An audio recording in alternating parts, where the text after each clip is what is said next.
తాకట్టులో ఉన్న బంగారాన్ని విడిపించి ఆ రోజు ఆన్లైన్ రేటుకే మేము కొంటాం. Sharma gold company.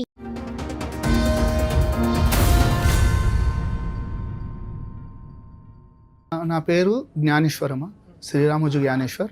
నేను వచ్చింది చింతల్ నుండి అమ్మ, హెచ్ఎంటి చింతల్. మా అబ్బాయి అమ్మ. మా అబ్బాయికి మొన్న గత 1 year బ్యాక్ మ్యారేజ్ చేసినట్టమ్మా. అక్టోబర్ 18, 2024లో మ్యారేజ్ చేసినామమ్మ. అయితే అమ్మాయి ఏం చేసింది, 24 అక్టోబర్ నుండి నవంబర్, డిసెంబర్ 20 తారీఖు 24 తారీఖు వెళ్ళిందమ్మా ఇంటికి. 2 months మా ఇంట్లో ఉన్నది. ఈ 1 month ఏం చేసినాము, టెంపుళ్ళు తిరుగుడు చేసుడు ఇవన్నీ జరిగినాయి. తర్వాత 1 month ఇంట్లోనే ఉన్నారు. అయినా ఇల్లు దగ్గర 1 kilometer 1.5 kilometer వాళ్ళ ఇల్లు కూడా దగ్గరలోనే. అయితే వస్తుంటుండే పోతుంటే నేనేమంటలేను, మంచిగా ఉంటూ వాళ్ళు మంచిగా ఉంటే చాలులే అన్నట్టు నేను కంటిన్యూగా పోతుంటుండే. 2 రోజులకు ఒకసారి పోతూనే ఉంటుండే. ఫోన్ రాగానే వాళ్ళ అమ్మ పిలుచుకుంటుండే వెళ్ళిపోతాడు, వాళ్ళ తమ్ముడు పిలిచినా వెళ్ళిపోతుంది, మళ్ళీ వచ్చేస్తుండే. మళ్ళీ సార్ ఇక నేను ఏమనలే, సరేలేరా ఇల్లు దగ్గరగా కొత్త పెళ్ళి అయింది ఏదో పోయి రానిలే అన్నట్టు నేను కూడా ఏమనలేను. సార్ ఇది అరేంజ్డ్ మ్యారేజ్, మీ అబ్బాయి అరేంజ్డ్ మ్యారేజ్. అరేంజ్డ్ మ్యారేజ్ అంటే మీకు వాళ్ళు తెలిసిన వాళ్ళ లేకపోతే ఎట్లా? అయితే నాకు ఇప్పుడు కాదమ్మా, ఒక 20 years బ్యాక్ వాళ్ళ డాడీ నాకు ఒక కానిస్టేబుల్ గా మనకు పరిచయం. వాళ్ళు పోలీస్ డిపార్ట్మెంట్ అమ్మా. అయితే ఒక కానిస్టేబుల్ గా పరిచయం అనమాట. మా వృత్తి కూడా వాళ్ళు కూడా ఇంతకుముందు అతను వృత్తి చేసినవాడు. అయితే డిపార్ట్మెంట్కి వెళ్ళిపోయాడు, ఇక జాబ్ వచ్చింది, మంచిగా ఉన్నారు. ఆయన ఏఎస్ఐకి వచ్చిండమ్మా ఇప్పుడు. అయితే అతను ఇదివరకు 20 ఏళ్ళ కింద మేము కలిసి తిరిగే వాళ్ళమమ్మా. ఎక్కడైనా కూర్చున్న సిటీ ఫ్రెండ్స్ లాగా ఉండేవాళ్ళం. తర్వాత ఆయన ఒక 10 సంవత్సరాలు వేరే జాబ్కి వెళ్ళిపోయింది. మాకు గ్యాప్ వచ్చేసింది. ఇక నా నంబర్ అతని దగ్గర లేదు, అతని నంబర్ నా దగ్గర లేదు, గ్యాప్ అయిపోయింది. అయిపోయినాక ఒక రోజు ఏమైంది, మా బ్రదరు అంటే సడ్డకుడు ఒకరోజు అతనికి ఒక ఇల్లు చూపించారు అంట, రెంట్ పర్పస్. అయితే ఆ పర్పస్కు నేను ఒకసారి పార్టీ ఇస్తున్నానంటే సరే అని చెప్పేసి మా ఇంటికి అడిగి తీసుకొని వచ్చాడమ్మా. అయితే అప్పుడు నన్ను చూసి మళ్ళీ నాకు కలిసిండమ్మా. కలిసే వరకనే అయ్యో ఈయన నాకు తెలుసు కదా మాధవచారి నువ్వు అంటే జ్ఞానేశ్వర్ అని చెప్పేసుకొని కలుసుకున్నామమ్మా. మంచిగా అయింది. తర్వాత ఇట్లా కూర్చున్నప్పుడు చేసినప్పుడు మా ఫిబ్రవరి మార్చో అమ్మా పెళ్ళి మనకు ఆగస్టులో అయింది కదమ్మా. పెళ్ళి ఆగస్టులో అయింది అంటే దానికన్నా ముందు 6-8 నెలల ముందే ఆ పరిచయం కలిసింది. కలిసే వరకనే మేము ఏం చేసినాం, సరే మా బ్రదర్కు అయితే మాకు ఫ్రెండ్షిప్ లాగా మళ్ళీ కలిసినామమ్మా. ఒక 15 ఎంతో డిస్టెన్స్ తర్వాత మళ్ళీ కలిసినాం. మా బ్రదర్ ఏం చేసిండు, మా బ్రదర్కు ఆల్రెడీ ఒక అమ్మాయిది ఫోటో ఇచ్చిండంట మా సడ్డకుడికి. అమ్మాయికి ఎవరైనా అబ్బాయి ఉంటే చూడు పోలీస్ డిపార్ట్మెంట్. ఇతను పోలీస్. ఎంతమంది పిల్లలు? ఒక అబ్బాయి ఒక అమ్మాయి అమ్మ. అమ్మాయి పెద్ద. పిల్లలు మీరేం చేస్తారు? నాకు ఒక అమ్మాయి ఒక అబ్బాయి, ఇద్దరు. ఈ అబ్బాయి పెద్ద అబ్బాయి పెద్దోడు, పాప చిన్నది. ఏం చేస్తారు సార్ మీరు? నేను SIP security ma'am, engineering complete చేసుకున్నాను. ఇప్పుడు ఇంటీరియర్ డిజైనింగ్ చేస్తున్నాను. ఆ అమ్మాయి కూడా ఏమైనా జాబ్ చేస్తుందా? తను ఏం జాబ్ లేదు. మీ నాన్నగారు చూపించిన సంబంధం చేసుకోవాలని ఎందుకు అనుకున్నారు? అంటే చిన్నప్పటి ఈ రోజుల్లో ఎవరు మాట్లాడట్లేదు కదా కుర్రాళ్ళు. చిన్నప్పటి నుంచి డాడీ అంటే ఇష్టం, డాడీ అంటే భయం. సూపర్. కొడతారా మీ నాన్న? కొడతాడు. బాగా పద్ధతిగా పెంచినట్టున్నారు కొట్టి. అంటే కొంచెం మా విశ్వబ్రహ్మణ్లో అది ఎట్లుంటుంది కొంచెం పద్ధతిగా ఉండాలన్నట్టు. సూపర్. అయితే ఈ విధంగా మాకు పరిచయం అయిందమ్మా. పరిచయం అయినాక మాట మాధవచారి నీ బిడ్డది మ్యారేజ్ అన్నావు కదా, ఇక మా తమ్ముని కొడుకు కూడా ఉన్నాడు, ఒకసారి చూడు అని చెప్పేసి అన్నాడు. ఆ రోజు చూసిండు చేసిండు, సరే ఒకసారి మాట్లాడుకున్నాం. ఇక అట్లా కలిసిపోయినామమ్మా. ఇక పిల్ల బాగానే ఉందా? మీకు నచ్చింది అమ్మాయి? చూసారా? మాకు అప్పుడు చూపించలేడు. తర్వాత మళ్ళీ మాకు ఒక వీడియో పెట్టిండు, ఫోటో. ఆమె ఏది టీచర్ జాబ్ లాగా మాట్లాడుతున్నది అనమాట. అయితే ఏం చేస్తారంటే టీచర్ అని చెప్పేసి అన్నారు. టీచర్ అంటే బాబు చదువుకున్నాడు, అమ్మాయి చదువుకున్నారు, చాలు వాళ్ళిద్దరు ఆనందంగా ఉంటే మాకు చాలు. ఇక చూసినాక నేను చూపించారా? మీ అబ్బాయికి నచ్చిందా? చూపించిన సార్. ఓకే అన్నాడు. ఓకే అన్నారా మీరు? ఆ అమ్మాయి కూడా ఓకే అందా మీ అబ్బాయిని చూసి? అమ్మాయి కూడా ఓకే అన్నారు. అయినాక మనకు ఇక్కడ జరుగుతున్నాయమ్మా, ఇవి మాట్లాడుకుంటున్నాము, మంచిగానే కలుస్తున్నాము. ఈ 6 months 8 months లోపల మాకు ఏమైంది, మంచిగా పరిచయం. ఆయన డే బై డే డ్యూటీ అమ్మా, ఒక రోజు పోతే ఒక రోజు ఉంటాడు. అలా నాకు ప్రతి డే బై డే ఫోన్ చేసేవాడు, కలిసేవాళ్ళము. షాప్ కాడికి వచ్చేవాడు, నాది కార్పెంటర్ పడడానికి షాప్ అమ్మ. షాప్ కాడికి వచ్చేవాడు, ఇంటికి వచ్చేవాడు, బావాదా అనేసి మేము అందరం కలుసుకుంటే కలుసుకుంటే వెళ్ళేటోళ్ళం. ఇక సర్లే, ఇక నేను మంచిగా అనిపించింది. ఒకసారి ఏమన్నాడు, బావా మరి ఏంటి ఏం కథ, మరి అమ్మాయికి కూడా నేను పెళ్లి చేద్దాం అనుకుంటున్నాను, మరి ఏంది ఏం కదా అంటే నేను కూడా బాబుకు పెళ్లి చేయాలనే ఉన్నది బా, మరి ఇక మీరు చూడుర్రి ఓకే అనుకుంటుంటే మనము మాట్లాడుకుందాం అని చెప్పేసేసాను. సరే ఇక అయినాక సరే ఒక రోజు ఏం చేసిండు, కొంచెం నాకు ఎమర్జెన్సీ ఉంది, కొంచెం డబ్బులు కావాలన్నాడు. ఏంది బాబా దేని గురించి ఏంది అంటుంటే గోల్డ్ కొంచెం గిరువులో ఉన్నది, అది తీసి మళ్ళీ నీకు ఒక 10 daysలో ఇచ్చేస్తాను అని చెప్పేసి అన్నాడు. అప్పుడే బావా అనుకుంటున్నారా? అనుకున్నాడు.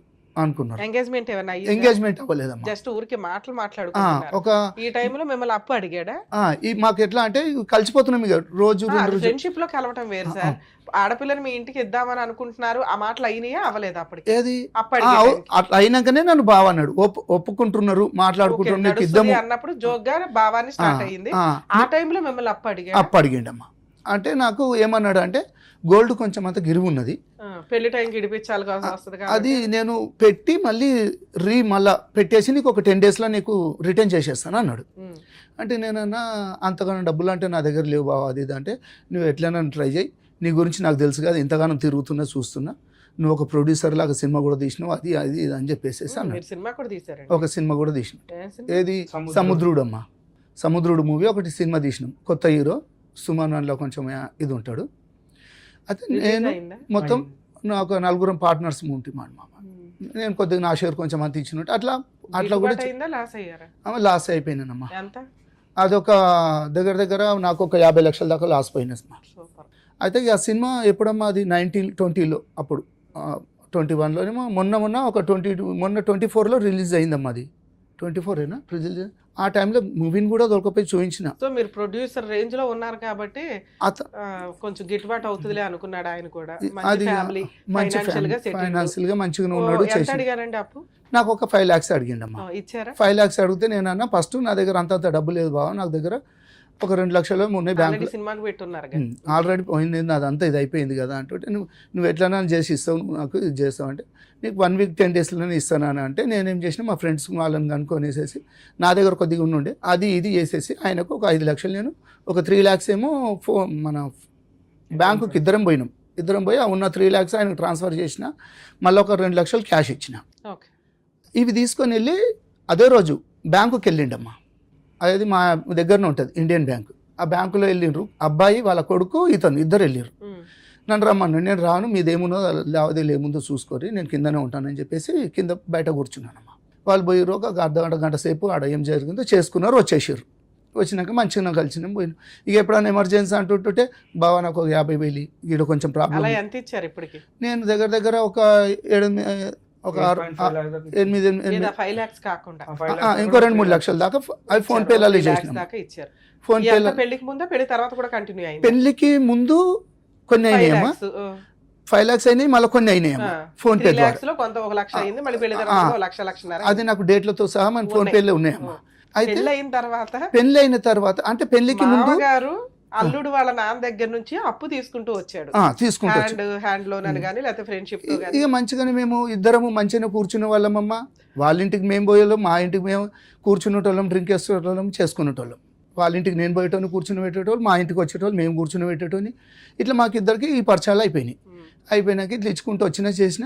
ఇక మళ్ళీ బొట్టు ఫంక్షన్ ఒకటి పెట్టుకున్నామమ్మా. బొట్టు ఫంక్షన్ పెట్టుకుంటే మేము ఏం చేసినాము, అమ్మాయికి ఒక రింగ్ ఇచ్చినాం. అయితే వాళ్ళు ఈవినింగ్ మా దగ్గరకు వచ్చేసి మీకు కూడా బొట్టు ఫంక్షన్, మేము కూడా మా అబ్బాయి అనుకున్నాను. బావ నా దగ్గర డబ్బులు లేవు, ఒక 30,000 అని చెప్పేసి అంటే నేను ఇమ్మీడియట్లీ అప్పుడు సాయంకాలం కొట్టేసిన. అదే రోజు 30,000 అంటే 30,000 మీరే కొనుక్కున్నారనమాట. ఆ 30,000 ఇచ్చినాక ఏం చేసిండమ్మా, అందులోకి వెళ్ళి తెచ్చిండ. ఇక నాకేం తెలియదు, నాకు డబ్బులు లేవా, రింగ్ తీసుకురావడానికి కూడా లేదు, మీరు రింగ్ పెట్టిర్రు, నేను కూడా పెట్టాను. మీరు ఎందుకు ఆ సంబంధం చేసుకోవాలనుకున్నారు? ఆడపిల్లలు దొరకట్లేదా లేకపోతే ఏంటి? మీరు ఫైనాన్షియల్ ఉన్నంతలో బాగున్నారు. ఒక ఆడపిల్లని ఇచ్చే వాళ్ళ తండ్రి ఇలా అప్పులు అడుగుతున్నాడు అంటే ఇదేదో తేడా కొడుతుంది. పైగా రేపటి రోజున డిపార్ట్మెంట్ నేను ఎటు చుట్టూ తిరగాలని మీకు ఆ రోజు ఏమి నాకు అది అనిపించలేదమ్మా. ఈయన ఒక డిపార్ట్మెంట్, నాకు జర కొంచెం ఏదన్నా ఇబ్బంది పడినా చేసినా కానీ జర మా ఎంపుడు అని అంటే కొంచెం బయట కొంచెం పవర్గా ఉంటుంది అన్నట్టు నేను ఆలోచనలో పోయినా కానీ ఇస్తానంటున్నాడు. ఈ 5 లక్షల అమౌంట్ తీసుకున్నప్పుడు, ఈ 5 లక్షలు తీసుకుంటున్నప్పుడు నాకు చెక్స్ ఇస్తానాడమ్మా. చెక్స్ ఇస్తానంటే సరేలే బావ, నేను వేరే వాళ్ళ దగ్గర ఒక 2 లక్షలు తీసుకుంటున్నా, 3 లక్షలు వెళ్ళి ఇస్తున్నా, సరే నీకు అవసరం అంటే ఇద్దరు చెక్స్ కూడా తీసుకోలేనమ్మా. వద్దని చెప్పినా నేను ఇక ఈ పిల్లనే ఇస్తున్నావు బావా, నాకు ఇక చెక్కులతో నాకేం పని ఉంటుంది అని చెప్పేసి చెక్కులు కూడా వద్దన్నా. పిల్లని ఇస్తున్నావు బాబా చెక్కులు వద్దు కాదు, ఇయ్యం పిల్లాడిని ఇస్తున్నాను బాబా చెక్కులు ఏమన్నా ఇవ్వని అడగాలి. ఇక్కడ ఇస్తున్నది పిల్లాడిని అండి, మనం కాపాడుకోవాల్సిన పరిస్థితులు ఇప్పుడు పిల్లలు మగ పిల్లల విషయంలో ఇలా జరుగుతుందని నాకు తెలియదమ్మా. 1-2-3 పంచాయతీలకు దొరకపోయిన ఉండే ఈయన మంచిగానే మాట్లాడుతుండే, ఏదన్నా ఉంటే ఇగో ఇది ఇది అని చెప్పేసి అంటే నాకు కూడా మంచిగా అనిపించింది. ఆడవాళ్ళకి తప్పు ఉంటే ఆడవాళ్ళకు చెప్తున్నాడు, మగవాళ్ళకి తప్పు ఉంటే మగవాళ్ళు అరే ఏదైనా మంచిగానే చెప్తున్నాడు కదా, న్యాయంగానే మాట్లాడుతున్నాడు అన్నట్టు నేను ఏం వద్దా అన్నారు. ఇది నేను వద్దన్నానమ్మా. చెక్స్ కూడా ఇస్తాను. పెళ్లి విషయం ఎట్లాగా ఏంటి, పెళ్లి ఎట్లా పెట్టుకున్నారు, పెళ్లి ఎట్లా జరిగింది అంటేనమ్మా ఇవన్నీ జరుపుకుంటూ వచ్చినాయి. ఆయనకు అవసరానికి నేను ఇచ్చిన ఒకటి ఎంగేజ్మెంట్ చేసిర్రు సార్. బొట్టు ఫంక్షన్ లో ఉంగరాలకే మీ దగ్గర అప్పు తీసుకున్న వ్యక్తి పెళ్లిలో మరి మగపిల్లోడికి ఏమన్నా అయితే నాకేం చెప్పిండమ్మా, గోల్డ్ ఏమన్నా ఇవ్వలేడమ్మా. డౌరీ ఏమన్నా ఉందా? యాక్చువల్లీ డౌరీ అనగానే పెళ్లి ఖర్చుల నిమిత్తం ఏమన్నా అట్లా ఉందా? ₹1 ఇచ్చింది లేదమ్మా. ఆయన నాకేం చేసిండంటే ఎంగేజ్మెంట్ అవుతుందమ్మా, ఎంగేజ్మెంట్ అవుతుంటే ముందే చెప్పిండు, ఒక రోజు 2 రోజుల ముందే చెప్పిండు, బావ మళ్ళీ నువ్వు నన్ను ఆడ డబ్బులు అవి బంగారం అని అడగకు, నేను తర్వాత నీకు పెడతాను, నీకు ఇస్తాను, పెళ్లి వరకు ఇష్టంతో ఎప్పుడైనా కుదిరితే చేస్తా, పెళ్లి వరకు నేను చేసిస్తా. ఇప్పుడైతే నా దగ్గర ఒక 1 మంత్ ముందు అట్లా అయ్యింది కదమ్మా ఎంగేజ్మెంట్, 1 మంత్ 1.5. అయితే ఆ తర్వాత ఇస్తాను అని అంటే నేనేమన్నుంటే పంతులు కూడా అడిగిరమ్మా, ఇచ్చేరుతుంటే ఆడ లావాదేవీలు పెట్టుకున్నాలి కదా అన్నట్టు వాళ్ళ ఇష్టం.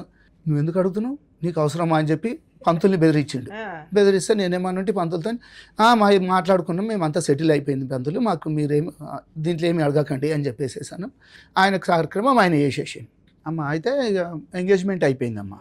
ఎంగేజ్మెంట్ అయితే ఈ మాట కూడా చెప్పిండు, మా అమ్మాయి ఎవరు కాలు మొక్కదు, నువ్వు మళ్ళీ పెద్ద మనుషులను కూర్చుని పెట్టి మీ అన్నల్ని అక్కల్ని వదినాలు పెట్టి కాలు మొక్కే మానవు, ఆమె మొక్కదు అన్నది. నేను సరేలే బావ అని చెప్పేసి దాన్ని కూడా ఒప్పుకున్నా. సరే కాలు మొక్కపోతే ఏముందిలే అని చెప్పేసి ఇక ఈ విధంగా మాకు మంచిగా కొంచెం ఆయన గురించి నాకు ఇది అనిపించి నేను సరే నేను అన్నిటికీ ఓకే అనుకుంటూ వచ్చిన. మీరు ఎంగేజ్మెంట్ నుంచి మ్యారేజ్ లో అమ్మాయితో మాట్లాడారా? బాగానే మాట్లాడుకునే వాళ్ళం ఇద్దరు. అంటే ఊకే ఏదో టాపిక్ తీసుకుంటది, మా డాడీ మీకు 2 లక్షలు ఇవ్వాలా, మీకు కోట్లు ఇవ్వాలా, ఎందుకు అసలు ఆ టాపిక్ లేదు కదా మీ నాన్న దగ్గర. ఈమె తీసే టాపిక్ నాకు ఫోన్ చేస్తుంది, ఫోన్ చేసి రింగ్ పెట్టాం కదా అంటే అది మేము కొనుక్కున్నారు. ఇంకోటి ఎంగేజ్మెంట్ రోజు మేడం నాకు 2.5 grams ఫస్ట్ రింగ్ తీసుకొచ్చారు, అది రీపోయింది.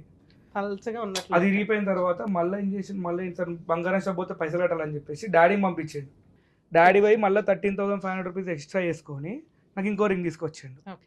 నువ్వేం తీసుకొస్తావు నాన్న, నువ్వు పెళ్ళి పెద్దవి, నువ్వు నాకు డాడీవి, నువ్వు వాళ్ళకి పల్లి చేస్తున్నావు ఏంటంటే పోనీ బేటా అని. సరే ఆయన ఫ్రెండ్షిప్ లో 2 వైపులా కలిపి చేసుకుంటున్నాడు అనుకుందాం. మీ ఇద్దరి మధ్య ఫ్రెండ్షిప్ అంటే ర్యాపో బాగానే ఉందా మీ వైఫ్ కి? నేను చెప్పాను 2-3 times చెప్తే వాళ్ళ ఇంట్లో కూడా చెప్పాను, ఇట్లా అమ్మాయి వద్దంటుంది, పెళ్లి మరి ఎందుకు చేస్తారు వద్దందా? మరి ఆ మాట మీ నాన్నకి చెప్పాను.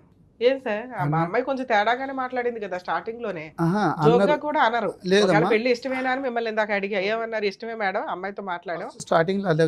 మళ్ళీ తర్వాత వీళ్ళు మాట్లాడుకున్నప్పుడు ఈ మాట అన్నారంట, ఈ మాట బాబుతో అన్నారు, మా మిస్సెస్ తో కూడా అన్నదంట. అన్న వరకు నేను ఏం చేసిన, మా సడ్డకుడు ఉంటాడు కదా వాళ్ళ అక్కనే, వీళ్ళ అక్కయ్య భర్తని ఆయననే చూపించింది మాట్లాడింది. అయితే వాళ్ళిద్దరు పిలిపించి నేను ఇతనికి ఫోన్ చేసిన, ఏం బాబా ఇది ఏం పంచాది, ఏం లోలి, పెళ్ళే కాలేదు ఇప్పుడు ఏమో అంటున్నారు అంటుంటే లేదు బాబా అట్లా ఏముండదు అని అంటే నేను మా అన్నని మా వద్దని పిలిచి ఇట్లా అంటున్నదంట, మరి ఒకసారి తెలుసుకున్నాక మరి ఏదైనా ఎంగేజ్మెంట్ చేసుకుందాము అని అంటే కాకముందు ఇది బొట్టు ఫంక్షన్ అయిపోయాక ఎంగేజ్మెంట్ కాకముందు అయితే పోయినామమ్మా. నేను మా మిస్సెస్ వాళ్ళిద్దరు ఇంటికి వెళ్ళినాం, వాళ్ళ ఇంటికి వెళ్ళి మాట్లాడినాం. చూడు మరి మా భార్య అన్నది అనుజ్ఞ నువ్వు ఇట్లా ఫోన్ చేసి నాకు ఇష్టం లేదని చెప్పినావు, మరి ఎందుకు అన్నా అంటే వాళ్ళ డాడీ అన్నాడు, ఏమమ్మా అన్న అత్తయ్యతో అంటే నేనెందుకన్నా, నాకు డాడీ నా గురించి నీకు తెలుసు కదా నేనెందుకంటానని చెప్పేసి మాట మలిపేసేసి మాట్లాడిందట. అప్పుడే మీ వైఫ్ కి మీ అబ్బాయికి ఒక డౌట్ రావాలిగా మీకు గానీ, ఇట్లా మన ముందు ఒక ఎందుకంటే నిజం మీకు తెలుసు అమ్మాయికి తెలుసు, అవును మీ వైఫ్ వాళ్ళు విన్నారు, మీ అబ్బాయి కూడా విన్నాడు, వాళ్ళు అబద్ధం చెప్పరు నాన్న ఇట్లా అంది పెళ్లి ఇష్టం లేదు అని. సో ఇంత అబద్ధం చెప్తుంది ఇప్పుడే ఈ అమ్మాయి, ఇదేమైనా కొంచెం తేడా వ్యవహారమా అని మీరు ఎందుకు స్టాప్ అవ్వలేదు? పైగా అన్ని అప్పులు అడుగుతున్నాడు మిమ్మల్ని. ఏంటంటే ఒక నమ్మినమ్మా ఆయనని. మెయిన్ రీజన్ అంటే మేడం ఇక్కడ డైలీ డే బై డే తాగడం అయింది ఈయన డాడీకి, అతను మా మామయ్యకి. ఆయన ట్రాప్ చేశాడు, ఈయన ఆయన ట్రాప్ చేశాడు. ఇంకోటి ఏంటంటే మా చెల్లి వాళ్ళకి మామయ్య లేడు, వాళ్ళకి మామయ్య లేడు, సడ్డకుడు లేడు, ఇతనికి వియ్యంపులు లేడని చెప్పేసి నాకు వియ్యంపులు గట్టి దొరికిందని చెప్పేసి అదే డైలీ అంటే ఏమున్నా నాకు ఫోన్ చేస్తాడు, రాత్రిపూట ఫోన్ చేసి నేను చచ్చిపోతా ప్లీజ్ అది అంటే ఏమైంది మామ అంటే నాకు అర్జెంట్ 3 లక్షలు ట్రాన్స్ఫర్ అయ్యి అంటాడు. నేను ఎక్కడికి వెళ్తే వాళ్ళ మామ 3 లక్షలు నువ్వు జాబ్ చేసిన పైసలను సంపాదిస్తున్నావు అంటే నా పెళ్లి ఖర్చులు నేను గ్రాండ్గా వేసుకున్నాను మామ అంటే నాకు వచ్చి ఇట్లా ముద్దులు పెట్టిండు, అల్లుడు నువ్వు సూపర్ అల్లుడు అది అనేసి. ఎందుకు మామ నేను పోలీస్ అని ఒక ఫంక్షన్ హాల్కి వెళ్ళండి మేడం సత్యగౌరి అనేసి. వెళ్ళిన తర్వాత 2,80,000 ఫైనల్ అని చెప్పిండు అమౌంట్. వాళ్ళు ఏం చేసారు ఇట్లనే అల్లుడు ప్లీజ్ రిక్వెస్ట్ చేస్తున్నారు అలాంటి మా అమ్మనే అంటే మీ నాన్నకి తెలిసి నీ దగ్గర డబ్బులు అడుగుతాడా తెలియకుండా మీ దగ్గర మీ ఏటీఎం కార్డు ఆయన దగ్గర ఆయన ఏటీఎం కార్డు నాకు ఇట్లా ఫోన్ చేసుకుంటా కూర్చొని ఇట్లా మాట్లాడు ఫంక్షన్ అంటే నేను అటు ఇటు కొద్దిగా ఇన్ఫ్లుయెన్స్ వాడుకొని 1.5 lakhs ఫంక్షన్ హాల్ ఫైల్ చేసిన. అబ్బా బంగారం అల్లుడు నువ్వు ఒక ఫోన్ చేయాలి. ఇప్పుడు మీ నాన్న ఉద్దేశం ఏంటో తెలుసా, మీ మామగారు డిపార్ట్మెంట్ ఎక్కడికి వెళ్ళినా ఇలా వెళ్ళి నుంచోవచ్చు, ఫంక్షన్ హాల్ డబ్బులు కూడా తగ్గుతాయి అందులో కానీ ఆయన వెళ్ళి రికమెండ్ చేసుకున్న దానికంటే కూడా మీరు వెళ్ళి రికమెండ్ చేసుకుని తక్కువ చేశారు. నేను రికమెండ్ కూడా చేయలేము, ఓనర్కి వెళ్ళేసి నాకు డైరెక్ట్ మాట్లాడడం వల్ల డైరెక్ట్ ఓనర్కి కాల్ చేసిన, అన్నది నా పెళ్ళి అన్న అంటే అయ్యా తమ్ముడు నీ పెళ్ళ సరే 1.5 lakh ఇచ్చేసాను లాస్ట్ అనేసి.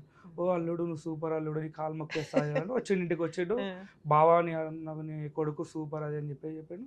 నెంబర్ ఆఫ్ మళ్ళీ బాటిల్ పట్టుకున్నాడు మళ్ళీ స్టార్ట్ మళ్ళీ దిగ్విజయంగా అయిపోయిన తర్వాత కొన్ని రోజులకి ఇట్లా అన్న డాడీ జర తేడా కొడుతారు. ఇంకోటి ఏంటంటే అదే పెళ్లి మండపంలో నాకు కాలర్ బట్టి గుంజేసిండు, ఏమైంది లేట్ వచ్చినావు అనేసి.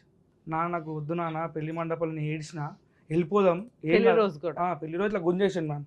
ఎందుకు అప్పటిదాకా యాక్చువల్లీ ముహూర్తం మేము లెవెల్ 55కి ఉంది, ఇట్లా వాళ్ళ ఇంటికి వచ్చి నాకు ఇలా ఆరతి పెట్టి తీసుకెళ్ళాలి కదా, నాకు లేవు అట్లా నాకు పద్ధతి లేవు, రమ్మన్నప్పుడు రావాలి టైంకి అంటే అదేంది అని చెప్పేసి అంటే నన్ను వేరే కార్లో పంపించారు. మీరంతా ఒకే వైపుగా ట్రెడిషన్ ఆ ఏరియాలో ఎలా ఉంటుంది మీ క్యాస్ట్ లో ఎలా ఉంటుందో అలా ఫాలో అవ్వాలి కదా, మీకుండి వాళ్ళకి లేకపోవడం ఏంటి? వీళ్ళు ఇట్లా చెప్తారు. అయితే నేను ఒక కార్లో వచ్చేసిన, డాడీ వాళ్ళు ఇంకా కార్లో ఉంటే నేను ఏమన్నా ఆగండి మామ మా డాడీ వాళ్ళు ఇస్తాను నేను లోపలికి వస్తాను అంటే మీ డాడీ వాళ్ళు దాన్ని గుంజేసిండు. గుంజగానే నేను ఏడ్చిన పెళ్లి మండపం నాకు వద్దు నాన్న నాకు భయం అవుతుంది నేను చేసుకోను అని అంటే మమ్మీ డాడీ ఫుల్ ఏడ్చినాం ఇద్దరం. ఇక డాడీ ఏం చేసిండు లేదు తప్పదు అని ఫటాఫట్ పెళ్లి మండపంలో చేపించేసాడు. అప్పటికి నా క్రౌడ్ చాలా పెద్దది, నేను నా చెల్లె పెళ్ళి నేను నాకు ఫుల్ గ్రాండ్ చేసిన, నా ఇస్తుంటా అని చెప్పి డాడీకి కూడా తెలియదు నేను ఖర్చు ఏం పెట్టినా తెలియదు. భరత్ ఇవన్నీ చాలా పెద్ద. నేను ఓవరాల్ నాకు ఖర్చు 8 lakhs వచ్చింది మేడం నాది. అంటే నా వీడియోస్ ఉన్నాయి మీకు ఇచ్చి పెడతా. వాళ్ళు కూడా వచ్చి నా కాలు మొక్కిరు, అబ్బా ఇంత పెద్ద గ్రాండ్గా చేసినావు భరత్ అంటే ఇట్లా పోల్ లైటింగ్ ఉంటాయి కదా మేము పెద్దవి అవన్నీ పెట్టి డాడీ కూడా తెలియదు అవన్నీ అంతగా గ్రాండ్గా చేసుకున్నా. ప్రీ వెడ్డింగ్ చేసుకున్నాను, ప్రీ వెడ్డింగ్ కూడా నేను ఏం ఖర్చు పెట్టినా అడగలేను నాకు. అంటే వీళ్ళిద్దరే ఇక డైలీ తాగుడు అది దేనికి చేసుకుంటున్నావు ప్రీ వెడ్డింగ్ అట్లా ఏం లేదు, ఫోటోగ్రాఫర్ ఇవన్నీ పెద్ద తీసుకున్నాను అన్నీ చేసుకున్నాను. పెళ్ళైన 2 రోజులకి లొల్లి స్టార్ట్. ఫస్ట్ నైట్లు జరిగినాయి అర్థం కాలేదు, కోఆపరేట్ చేసిందా ఫిజికల్గా కొద్దిగా ఫస్ట్ స్టార్ట్ చేసింది, అందులో ఏడవడం స్టార్ట్ చేసింది. నేను బండల మీద వండుకుంటాను వచ్చి చెప్పాను ఇంట్లో నాన్న పిల్ల ఇట్లా చేస్తుంది సైకో చేస్తుందా అంటే అదు ఏమంటారు ఇట్లా అవుతుంది అని చెప్పారు. దాని తర్వాత చూసుకున్నా అటు ఇటు ఫుల్ టార్చర్ పెట్టేస్తాడు. నాకు ఫోన్ చేస్తాడు, హలో ఏడున్నావు అంటాడు. చెప్పండి మా అంటే అల్లుడు అని రెస్పెక్ట్ ఉంటుంది, అయిపోయింది ఏడును ఇంట్లో చికెన్ వండిపోయి దా తినడానికి రా అంటాడు. అరే ఇదేంది మన డాడీ ఇట్లా పిలుస్తుండు అంటే వాళ్ళకి పద్ధతి అంటాడు. అరే పద్ధతి ఒక అల్లుడిని నేను ఇంటికి కోసం నాకు వాల్యూ అంటే వచ్చినావా నమస్తే కూర్చో అంటాడు ఇంటికి పోతే. మళ్ళీ ఇంకొకటి కొత్త పెళ్ళి అయింది మేడం, ఒక రూమ్ అని ఇయ్యాడు మేడం, ఆమె వాళ్ళ వండుకుంటుంది నన్ను ఇంకో ఈ రూమ్లో వండి పెడతారు. వాళ్ళిద్దరు కొత్త పెళ్ళి అని చెప్పేసి వాళ్ళిద్దరు ఆ రూమ్లో ఉంటారు, నేను వాళ్ళ ఇంటికి పోతలే అంతే కదా. నేను చేడ్చిన ఏంది నాన్న ఈ కర్మ నాకు ఇంత మంచి లైఫ్ నాకు నాశనం చేసిన నన్ను వద్దొద్దు అన్న కూడా ఆగలేవు నువ్వు అంటే ఏమన్నా మంచోడు అనుకున్నా ఇక రాత్రి పూట 1 o'clock 2 o'clock ఇలా ఫోన్ చేసి నాకు అర్జెంట్ 1,00,000 రూపాయలు నాకు అర్జెంట్ 30,000 అంటాడు. అది ఊరికే పైసలు అడుగుతుండు. మ్యారేజ్ అయిన తర్వాత ఏమన్నా మీరు ఇచ్చారా మీ నాన్నకి తెలియకుండా? నేను ఇవ్వలేము, నేను ఏమన్నా డాడీకి చెప్పేస్తాను. మీ నాన్నకి తెలిసి ఎంత ఇచ్చారు? నేను అంతే డాడీ అమౌంట్ తీసుకొచ్చి మళ్ళీ ఇచ్చేస్తాను అంతే. అంటే నా పేరు చెప్తాడు డాడీ కొడుకు దగ్గర. సరే అమ్మాయి ఎప్పటిదాకా మీతో కాపురం చేస్తుంది? October 18th పెళ్ళి అయింది. అటు ఇటు పోయేసరికి December 17th రోజు December 15th నుంచి ఆమె కడుపున వస్తుందని చెప్పారు మేడం. అయితే నేను ఇంట్లో అయిపోయి నేను ఆఫీస్కి వెళ్ళిపోయినా, హాస్పిటల్కి తీసుకెళ్ళినా. మమ్మీ తీసుకెళ్ళిన తర్వాత ప్రెగ్నెంట్ కన్ఫర్మేషన్ వచ్చింది. వాళ్ళు ఏం చేశారు అంటే రాలేరు మేడం, వస్తున్నా రాలేరు. నాకు కన్ఫర్మేషన్ ప్రెగ్నెన్సీ కన్ఫర్మేషన్ అయింది. ఆమెకి అప్పుడు డేట్ రాలేనప్పుడు వచ్చింది, డిసెంబర్లో అయింది. అయితే నేనేం చేసిన, నేను వాళ్ళకి ఫోన్ చేసుకున్నా, మామయ్య మీరు తాత అవుతారు అనేసి. హ్యాపీ లేదు వాళ్ళకి ఫేస్, అర్థమైంది. నేను ఒకటే మాట, నేను వాళ్ళ ఇంటికి పంపా డాడీ అనేసి అన్న. లేదు పద్ధతి ఉంటుంది, వాళ్ళ ఇంటికి పంపాలంటే ఆ బాధ వాళ్ళకి ఏమైనా అయితే నువ్వే బాధ తీసుకుంటావు డాడీ అనేసి అన్న. డిసెంబర్ 25th రోజు వాళ్ళ ఇంటికి వెళ్ళింది మేడం. వస్తలేదు, నేను ఫోన్ చేసి వస్తలేదు. కరెక్ట్ మళ్ళీ జనవరి 7th 8th రోజు నాకు ఫోన్ చేసి ఇట్లా హార్ట్ బీట్ లేదు, నువ్వు ఎవరు చెప్పకు అని చెప్పేసి వాళ్ళ ఇంట్లో ఫోన్ చేసి. నేను హైటెక్ సిటీ రోడ్ మధ్యలో ఉండేసి నేను ఏడ్చుకుంటా మా డాడీకి ఫోన్ తిట్టేసిన, నువ్వు ఎట్లా డాడీ పోయినావు నాకు తండ్రి. సరే మీరు కూడా వెళ్ళి మెడికల్ గా నేను వస్తాను మావయ్య అని వెళ్ళి చూడొచ్చు కదా, వెళ్ళినా నిజంగా వీళ్ళు చెప్తున్నది నిజమా కాదా అని. వెళ్తేనే నన్ను ఊకేసారు మేడం హాస్పిటల్ నుంచి. ఎందుకని? ఆ హాస్పిటల్ నుంచి నేను అడిగిన రీజన్, అంటే ఒక రీజన్ ఉంటుంది కదా, అవును ఎందుకు పోయిందో రీజన్ ఉంటుంది. ఇప్పుడు చికెన్ తిన్నందుకు పోయిందా అని, హార్మోన్స్ వల్ల లేదు, ఈ టైంలో హార్ట్ బీట్ లేదని చెప్పి నన్ను డోర్ పెట్టేసి వెళ్ళిపోయింది డాక్టర్. అవి మ్యాన్పులేట్ చేసిండు డాక్టర్ని నీలోఫర్ హాస్పిటల్లో. నేను పొద్దున్న రమ్మని 10 o'clock రమ్మంటే 10 o'clock రెడీ వెళ్తున్నా. ఆ రిపోర్ట్స్ తీసుకొని మీరు సెకండ్ ఒపీనియన్కి వెళ్తే తెలుస్తుంది కదా. నేను అడిగినా మ్యామ్, రిపోర్ట్స్ కూడా ఇవ్వలేరు. నేను రిపోర్ట్లు అడిగినా, మళ్ళీ నేను ఫైట్ చేసిన, ఒక 4 months నేను ఫైట్ చేసి మళ్ళీ ఏప్రిల్ తను తెచ్చుకున్నా. ఎందుకంటే నా లైఫ్ అంటే నేను ముందు డాడీ చెప్పిన, నేను 100 మంది దగ్గరికి వెళ్తాను, నాకు నా పిల్లం కావాలని చెప్పేసి నేను ఫైట్ చేసి తెచ్చుకున్న 4 days మళ్ళీ వెళ్ళిపోయింది. నాకు కడుపు నొస్తుంది. కరెక్ట్ 2:30 కడుపు నొస్తుంది అంట మేడం రాత్రి. నేను 2 o'clock ఇంటికి వస్తాను, 2:30 కడుపు నొప్పి స్టార్ట్. ఎందుకు వస్తుందని మళ్ళీ హాస్పిటల్ తీసుకెళ్ళినా, అన్ని టెస్ట్లు చేపించినా ఏం లేదు, నెగిటివ్ మొత్తం. అరే ఏంది ఇంతగానం చేస్తున్నా, నాకు ఇది ఏం టార్చర్ అని నేను బండల పైన వండుకుంటాని పంపించేసిన ఇంటికి. వాళ్ళు వెళ్ళిపోయారు, కొట్లాడి వెళ్ళిపోయారు. మళ్ళీ వస్తలేదు. అమ్మ ఇలా జరిగిపోయినాక మ్యారేజ్కి ఏం చేసిండ్రమ్మా, మ్యారేజ్ పప్పన్నం పెట్టమని చెప్పినామమ్మ. ఏది ఎంగేజ్మెంట్లు అయిపోయినాయి, ఇవన్నీ అయిపోయినాయి. వాళ్ళు చెప్పిన దానికి నేను ఒప్పుకుంటూనే ఉన్నా. సరే ఇలా కాకపోతే రేపు పొద్దున ఒకటే అన్నాడు, నాది మళ్ళీ నెక్స్ట్ ఒక 4-5 సంవత్సరాలు అయితే నాది రిటైర్మెంట్ అవుతుంది బావ, నాకు పైసలు కూడా వస్తాయి. ఇందులోకి వెళ్ళి ఇచ్చింది బంగారం అమ్మాయి పేరు మీద ఒకటి పెట్టిండమ్మా. అది గోల్డా రోల్డ్ గోల్డా నేను ఇంతవరకు అడగలేను, చేయలేను, నాకు అవసరం లేదు. అమ్మాయికి పెట్టుకున్నాడు, నేను అడగలేను. సరే ల్యాండ్ ఇస్తానన్నాడు కదమ్మా. నేను పెళ్ళి కాక ముందు నుండి నేను అడుగుతున్నా, బావ ఒకసారి ల్యాండ్ చూసొద్దాం అమీన్పూర్లో ఉన్నది అన్నాడమ్మా. అయితే ఆ ఆడ ల్యాండ్ లేదమ్మా, డాక్యుమెంట్స్ ఉన్నాయి కానీ ల్యాండ్ లేదు. అయితే ఇది ఎప్పుడో కొనుక్కున్నారంట వాళ్ళకు, ఈ రియల్ ఎస్టేట్స్ వాళ్ళు వాళ్ళకు డబ్బులు ఇవ్వకపోతే మళ్ళీ వాళ్ళే ఆప్కో చేసుకొని అదంతా అడగడం వల్ల వాళ్ళు ఏమైనా అలిగి గొడవ పడ్డారు. అది నేనేమన్నుంటి. అయితే ఏంది బావ ఇక్కడ జాగలేదు, ఏం లేదు, మొత్తం బాండరీలు కట్టేసుకోరు. బాండరీ కట్టుకున్నాడు. నేను లోపల పోనీకే ఒక గేట్లోకి వెళ్ళి పోయినాం. 2వ గేటు ఉన్నది ఇంకో లోపల.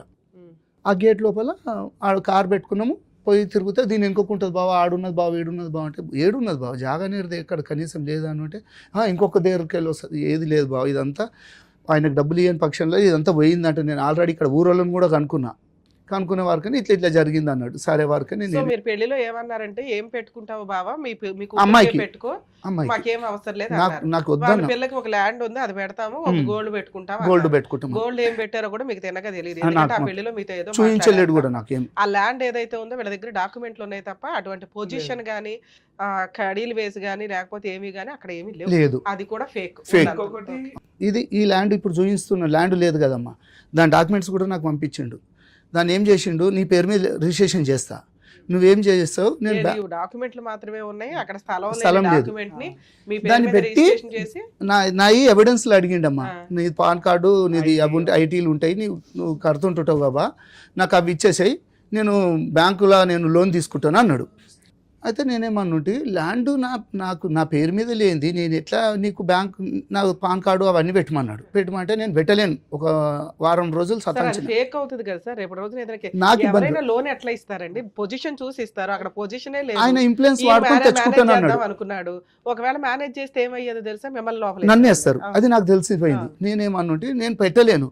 అయితే ఒక 1 week తర్వాత మళ్ళీ ఏమన్నాడు, బావా నువ్వు నాకు హుషారు చూపించినావు, నాకు పేపర్లు పెట్టమంటే పెడతలేవు అంటే, నేనన్నా బావా పేపర్లు పెట్టినంత మాత్రమే కాదు, ఆడ ల్యాండ్ లేదు, ఏం లేదు, నేను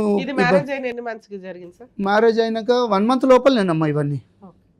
అయితే అప్పుడు ఏం చేసిండు, నీ పేరు మీద రిజిస్ట్రేషన్ చేసేస్తా, అప్పుడు నీ పేరు మీద లోన్ తీసుకొనేసి మళ్ళీ నాకు ఇద్దు అన్నాడు. నేనన్నా నాకు ఇటువంటివి వద్దు, ఒక బ్యాంకు మామూలుగా లోన్లు ఇప్పిస్తూ కూడా మాట్లాడినామమ్మ.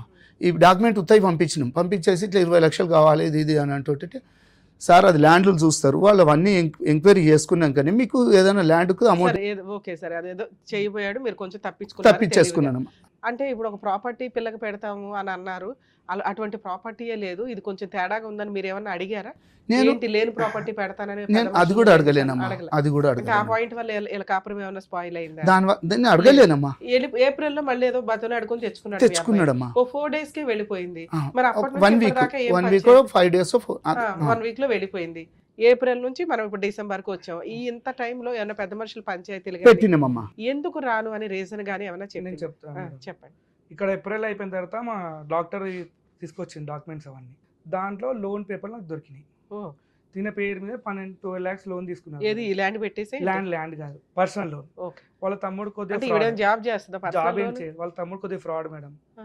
అంటే ఆమెకి ఒక 6 months 1 year నుంచి శాలరీ ఇస్తారు ఆమెకి. ఒక కంపెనీ రొటేషన్ చేసుకుంటే ఫేక్ డాక్యుమెంట్ నుంచి లోన్ అతనికి శాలరీ ఇస్తుంది తనకి. నేను అప్పటికి తన ఫోన్ పట్టుకొని నేను పట్టుకోలేను, నా ఫోన్ చెక్ చేస్తుంది, ఏమేమో చూస్తుంటుంది. నేను అంటే నాకు ఏం లేదు, ఫుల్ ఫ్రీ అనేసి నేను పట్టించుకోవడం. దాని తర్వాత లోన్ ఎందుకు తీసుకున్నావు అని అడిగాను. నువ్వు ఎవడు రా అంటున్నాను ఫోన్ చేసి. నువ్వు ఎవడు రా అంటే మామ ఒక నేను హస్బెండ్ని, నాకు తెలియకుండా నువ్వు ఎవరు లోన్ తీసుకొని నేను తిట్టేసినాను. తిట్టాను. వాళ్ళ తమ్ముడు ఇన్స్టాల్మెంట్లు ఎవరు కడుతున్నారు? వాళ్ళే కడతారు. వాళ్ళ తమ్ముడు ఫోన్ చేసి నువ్వు ఎవడు బా నువ్వు కడుతున్నావు మా అక్క మీద లోన్ అంటే, అరే దొంగలకి ఎందుకు తీసుకోర్రా ఫ్రాడ్, ఒక హస్బెండ్ తెలియకుండా ఎట్లా తీసుకుంటావు అని అడిగాను.